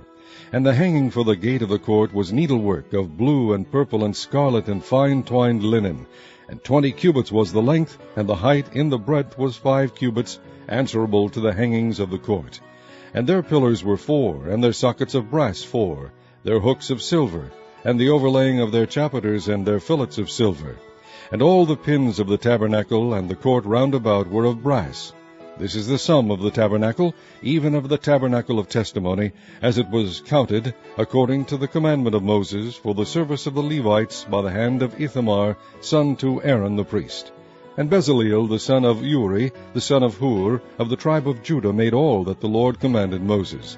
And with him was Aholiab, son of Ahisamach, of the tribe of Dan, an engraver, and a cunning workman, and an embroiderer in blue, and in purple, and in scarlet, and fine linen. All the gold that was occupied for the work in all the work of the holy place, even the gold of the offering, was 29 talents, and 730 shekels, after the shekel of the sanctuary. And the silver of them that were numbered of the congregation was 100 talents, and 1,703 shekels, after the shekel of the sanctuary. A bekah for every man, that is, half a shekel, after the shekel of the sanctuary, for every one that went to be numbered, from 20 years old and upward, for 600,000 and 3,550 men. And of the 100 talents of silver were cast the sockets of the sanctuary, and the sockets of the veil, 100 sockets of the 100 talents, a talent for a socket. And of the 1,775 shekels he made hooks for the pillars, and overlaid their chapiters, and filleted them. And the brass of the offering was 70 talents, and the 2,400 shekels. And therewith he made the sockets to the door of the tabernacle of the congregation, and the brazen altar, and the brazen grate for it, and all the vessels of the altar, and the sockets of the court round about, and the sockets of the court gate, and all the pins of the tabernacle, and all the pins of the court round about. Chapter 39. And of the blue and purple and scarlet they made cloths of service, to do service in the holy place, and made the holy garments for Aaron, as the Lord commanded Moses. And he made the ephod of gold, blue and purple and scarlet and fine twined linen. And they did beat the gold into thin plates, and cut it into wires, to work it in the blue, and in the purple, and in the scarlet, and in the fine linen, with cunning work. They made shoulder pieces for it, to couple it together with the two edges was it coupled together. And the curious girdle of his ephod that was upon it was of the same according to the work thereof, of gold, blue, and purple, and scarlet, and fine twined linen, as the Lord commanded Moses. And they wrought onyx stones enclosed in ouches of gold, graven, as signets are graven, with the names of the children of Israel. And he put them on the shoulders of the ephod, that they should be stones for a memorial to the children of Israel, as the Lord commanded Moses. And he made the breastplate of cunning work, like the work of the ephod, of gold, blue, and purple, and scarlet, and fine twined linen. It was foursquare. They made the breastplate double. A span was the length thereof, and a span the breadth thereof, being doubled. And they set in it 4 rows of stones. The first row was a sardius, a topaz, and a carbuncle. That was the first row. And the second row an emerald, a sapphire, and a diamond. And the third row a ligure, an agate, and an amethyst. And the fourth row a beryl, an onyx, and a jasper. They were enclosed in ouches of gold in their enclosings. And the stones were according to the names of the children of Israel, 12, according to their names, like the engravings of a signet, every one with his name, according to the 12 tribes. And they made upon the breastplate chains at the ends of wreathen work of pure gold. And they made 2 ouches of gold, 2 gold rings, and put the 2 rings in the 2 ends of the breastplate. And they put the 2 wreathen chains of gold in the 2 rings on the ends of the breastplate. And the 2 ends of the 2 wreathen chains they fastened in the 2 ouches, and put them on the shoulder pieces of the ephod before it. And they made 2 rings of gold, and put them on the 2 ends of the breastplate, upon the border of it, which was on the side of the ephod inward. And they made 2 other golden rings, and put them on the 2 sides of the ephod underneath, toward the forepart of it, over against the other coupling thereof, above the curious girdle of the ephod. And they did bind the breastplate by his rings unto the rings of the ephod with a lace of blue, that it might be above the curious girdle of the ephod, and that the breastplate might not be loosed from the ephod, as the Lord commanded Moses. And he made the robe of the ephod of woven work, all of blue. And there was an hole in the midst of the robe, as the hole of an habergeon, with a band round about the hole, that it should not rend. And they made upon the hems of the robe pomegranates of blue and purple and scarlet and twined linen. And they made bells of pure gold, and put the bells between the pomegranates upon the hem of the robe, round about between the pomegranates. A bell and a pomegranate, a bell and a pomegranate, round about the hem of the robe, to minister in, as the Lord commanded Moses. And they made coats of fine linen of woven work for Aaron and for his sons, and a mitre of fine linen, and goodly bonnets of fine linen, and linen breeches of fine twined linen, and a girdle of fine twined linen, and blue and purple and scarlet of needlework, as the Lord commanded Moses. And they made the plate of the holy crown of pure gold, and wrote upon it a writing like to the engravings of a signet, Holiness to the Lord. And they tied unto it a lace of blue, to fasten it on high upon the mitre, as the Lord commanded Moses. Thus was all the work of the tabernacle of the tent of the congregation finished. And the children of Israel did according to all that the Lord commanded Moses, so did they. And they brought the tabernacle unto Moses, the tent, and all his furniture, his taches, his boards, his bars, and his pillars, and his sockets. And the covering of ram skins dyed red, and the covering of badger skins, and the veil of the covering, the ark of the testimony, and the staves thereof, and the mercy seat, the table, and all the vessels thereof, and the shewbread, the pure candlestick with the lamps thereof, even with the lamps to be set in order, and all the vessels thereof, and the oil for light, and the golden altar, and the anointing oil, and the sweet incense, and the hanging for the tabernacle door, the brazen altar, and his grate of brass, his staves, and all his vessels, the laver and his foot, the hangings of the court, his pillars and his sockets, and the hanging for the court gate, his cords and his pins, and all the vessels of the service of the tabernacle for the tent of the congregation, the cloths of service to do service in the holy place, and the holy garments for Aaron the priest and his sons' garments to minister in the priest's office. According to all that the Lord commanded Moses, so the children of Israel made all the work. And Moses did look upon all the work, and behold, they had done it as the Lord had commanded, even so had they done it, and Moses blessed them. Chapter 40. And the Lord spake unto Moses, saying, On the 1st day of the 1st month shalt thou set up the tabernacle of the tent of the congregation, and thou shalt put therein the ark of the testimony, and cover the ark with the veil. And thou shalt bring in the table, and set in order the things that are to be set in order upon it. And thou shalt bring in the candlestick, and light the lamps thereof. And thou shalt set the altar of gold for the incense before the ark of the testimony, and put the hanging of the door to the tabernacle. And thou shalt set the altar of the burnt offering before the door of the tabernacle of the tent of the congregation. And thou shalt set the laver between the tent of the congregation and the altar, and shalt put water therein. And thou shalt set up the court round about, and hang up the hanging at the court gate. And thou shalt take the anointing oil, and anoint the tabernacle, and all that is therein, and shalt hallow it, and all the vessels thereof, and it shall be holy. And thou shalt anoint the altar of the burnt offering, and all his vessels, and sanctify the altar, and it shall be an altar most holy. And thou shalt anoint the laver and his foot, and sanctify it. And thou shalt bring Aaron and his sons unto the door of the tabernacle of the congregation, and wash them with water. And thou shalt put upon Aaron the holy garments, and anoint him, and sanctify him, that he may minister unto me in the priest's office. And thou shalt bring his sons, and clothe them with coats. And thou shalt anoint them, as thou didst anoint their father, that they may minister unto me in the priest's office. For their anointing shall surely be an everlasting priesthood throughout their generations. Thus did Moses, according to all the Lord commanded him, so did he.